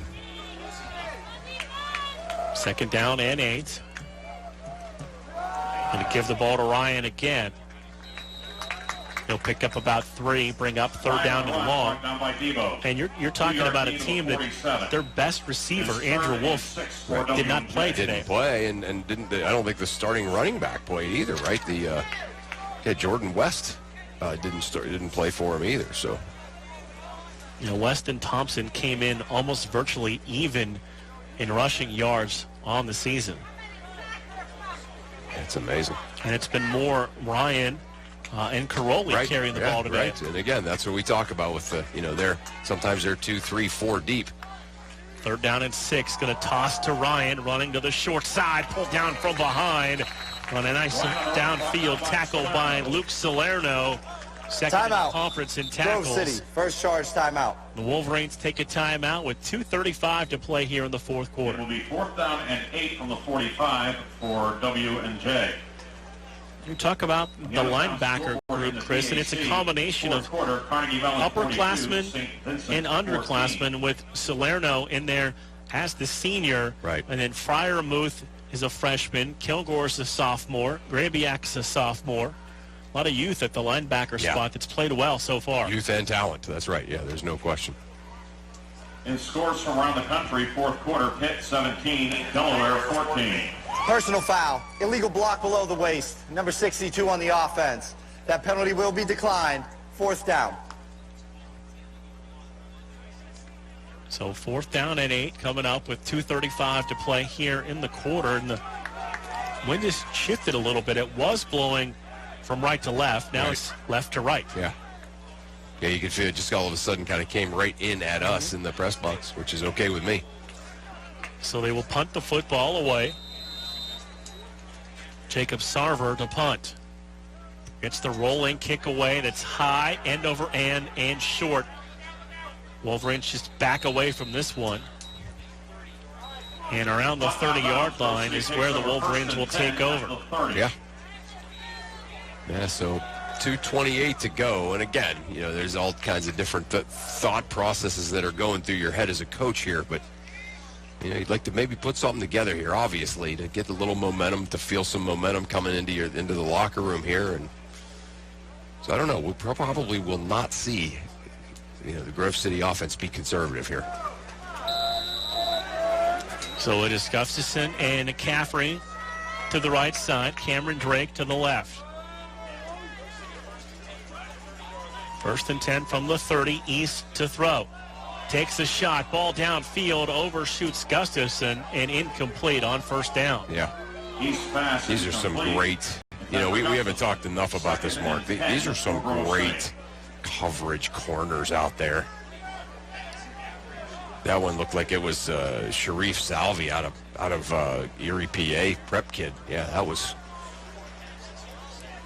The safeties do a good job. Sabo and also back there, Max Garda in coverage as well. Yeah. Oh, yeah, Garda. We've been calling his name all night.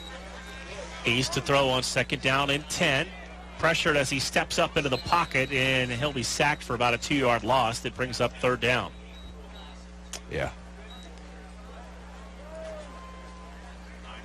Yeah, just nowhere to throw it to, and eventually the pocket collapsed. And call that a coverage sack. Brought down by Manning and Weston. So 3rd down and 12 as we go under 2 minutes to play here in the fourth quarter. East gonna throw it. Steps up, cross-body throw, looking for Caffrey, is incomplete at the 50-yard line. East pass incomplete, intended for Brandon Caffrey. 4th and 12 at the 28. So it brings up 4th down with 1:48 to play here, fourth quarter. Let's see what Coach DiDonato elects to do here. You can see him talking to his quarterback.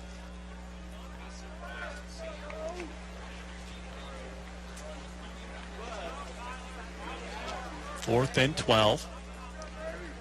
3 receivers in the formation. As East is going to throw it. Looking for Drake. Going to take a shot deep downfield, and that overthrown football is intercepted back at the 30-yard line, and that's the aforementioned Max Garda on the interception, and a flag at the end of the play. It's intercepted by Garda. You can see Garda and Drake. They've been doing battle all day. Yeah, it's a flag obviously on W&J. I'm not sure about that one. That's one of those ones, if you've ever played, you know how frustrating that is. And meh. The result of the play is an interception after the play, unsportsmanlike conduct. Number 3 of the intercepting team. 15 yards from the end, 1st down. That is number 3's first unsportsmanlike conduct of the game. They kind of, just kind of patted each other on top of the helmet. Yeah, I mean, he got up and he was mad at how hard he got tackled by Drake there, and Drake kind of patted on the helmet, and he just kind of made a real demonstrative, celebration for a second for doing that. I'm not a fan of that call. 1:40 to play. Hand the ball off. And Ryan's going to get the ball up to about the 16-yard line. Nagel and Grabeck on the tackle. And we'll go under 90 seconds to play here, fourth quarter. Grove City defense still playing hard. I love watching that. 1:20 to go. Red shirt still flying to the football. Again, this is, obviously a team that won all those games in a row last year, won the bowl game, won their first couple of games this year. This has been a kind of a frustrating 2 weeks, but you can tell how well they're coached up, and they're just still playing really hard, flying everywhere. Love it. They're going to turn this, they're going to take these 2 games, learn from them, and, certainly carry on and have a great season. On 2nd and 8, Ryan gets the handoff. And as the Wolverines try to strip at the football, he's pulled down at the 23-yard line. And the Presidents will have to snap the football one more time here this afternoon. 7-yard gain to the 24. 3rd and 1 for W&J. Wolverines right back here next Saturday at Robert E. Thorne Field for a 2 o'clock homecoming celebration.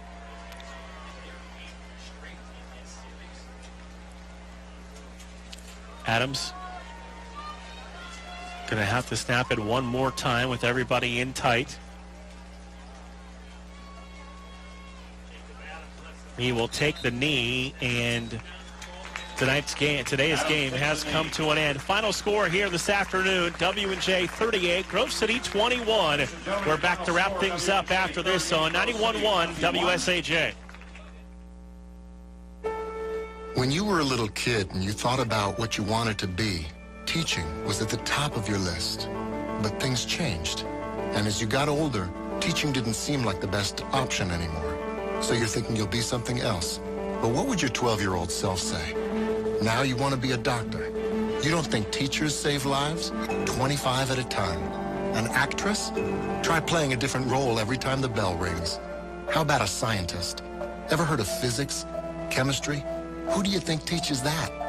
Teachers today are breaking down obstacles, finding innovative ways to instill old lessons, and taking learning far beyond the 4 walls of the classroom. It's time to recognize that great things are happening in teaching and put it back on your list. Don't try to convince yourself otherwise. You had it right the first time. Find out how you can make more at teach.org. Make more. Teach. Brought to you by Teach and the Ad Council. You use Tearless Baby Shampoo because it's gentle on your baby's eyes. You make sure his toys don't have any sharp edges. You always test the bath water to make sure it's not too hot.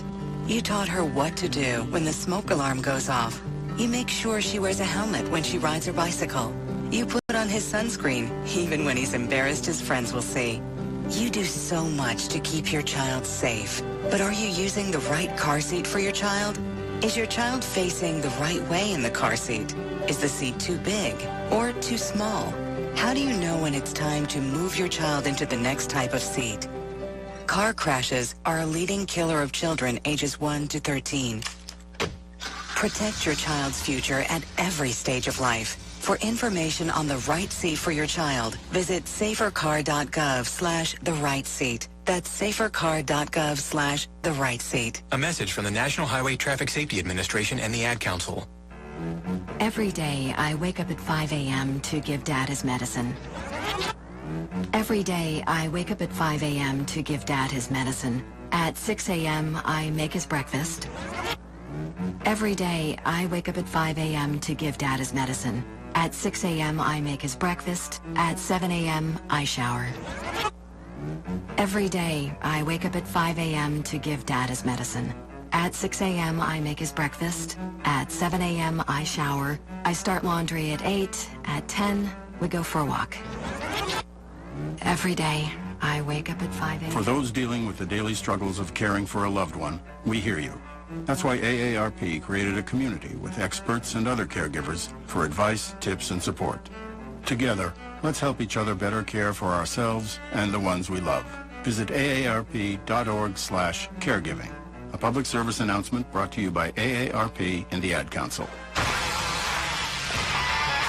Well, Chris, Wolverines fall this afternoon, 38-21, and drop to 2-2 on the young season as we get to the midway point next week. Yeah, hard to believe already, right? Yeah, game 5 next week, and again, a tough stretch. We talked about it. There's no easy way to say it, or there's no reason to sugarcoat it. You play Case Western, W&J, and then CMU 3 weeks in a row, and then Westminster to follow them. That's a rough stretch, and this team's task, certainly as they move through these 4 weeks, is to continue to do the things that they do well. Hang in there, stay together, and kind of keep believing that they're going to get things turned around. And again, they're through half of it here, and next week Carnegie Mellon for homecoming. So got to turn your attention to that and keep pushing forward. Final numbers for schools today: 18 carries, 56 yards, and a touchdown. East, 18 of 36, 210 yards, 2 touchdowns, 1 interception. It was Cameron Drake that had the big afternoon. Yep. 8 catches, 142 and a touchdown. Cody Gustafson, 6 for 39 and a touchdown. Yeah, that's, again, when you look at, them just kind of keeping schools from sort of going off, holding him to 56 yards. Again, me and my basketball analogies, but it's like holding a big scorer, someone who scores 25 a game, you hold them to 12. Some other guys who average 12 score 16, but you still end up with the math being in your favor, and that's kind of what happened here. Obviously, East had a great game. Drake had a great game. Gustafson did some good things. But the story of the game, I think, is W&J being able to contain Wesley Schools. Big number for the Wolverines as well. 4 of 13 on 3rd down, 1 of 4 on 4th down. Right, and again, there you go. So you're not able to sustain drives, and every single one of those has its own sort of sub-story, because that meant W&J went out there and was able to get the football back, and what W&J did today all day long is dominate the time of possession, as they almost had it a 35-25 advantage, 35 minutes to 25 minutes advantage in time of possession. So the Wolverines fall today by a final score of 38-21. Homecoming is next week for the Wolverines, with the Tartans of Carnegie Mellon coming into town and an opportunity to turn things around. Yeah, and again, it was really right about this time last year that Grove City College sort of turned things around. They went down to Pittsburgh last year and got a win at Carnegie Mellon, and really that's kind of when it all started. Yeah, so we'll join you for that one next week. The Andrew DiDonato Show, followed by our pregame show right about 1:50. That's going to do it for us here this afternoon as the Wolverines fall at home this afternoon. For Sports Information Director Ryan Briggs and his staff here in the press box, my partner Chris Birch. Thank you to Andrew and Hannah and executive producer Darren Morton. Wolverines fall this afternoon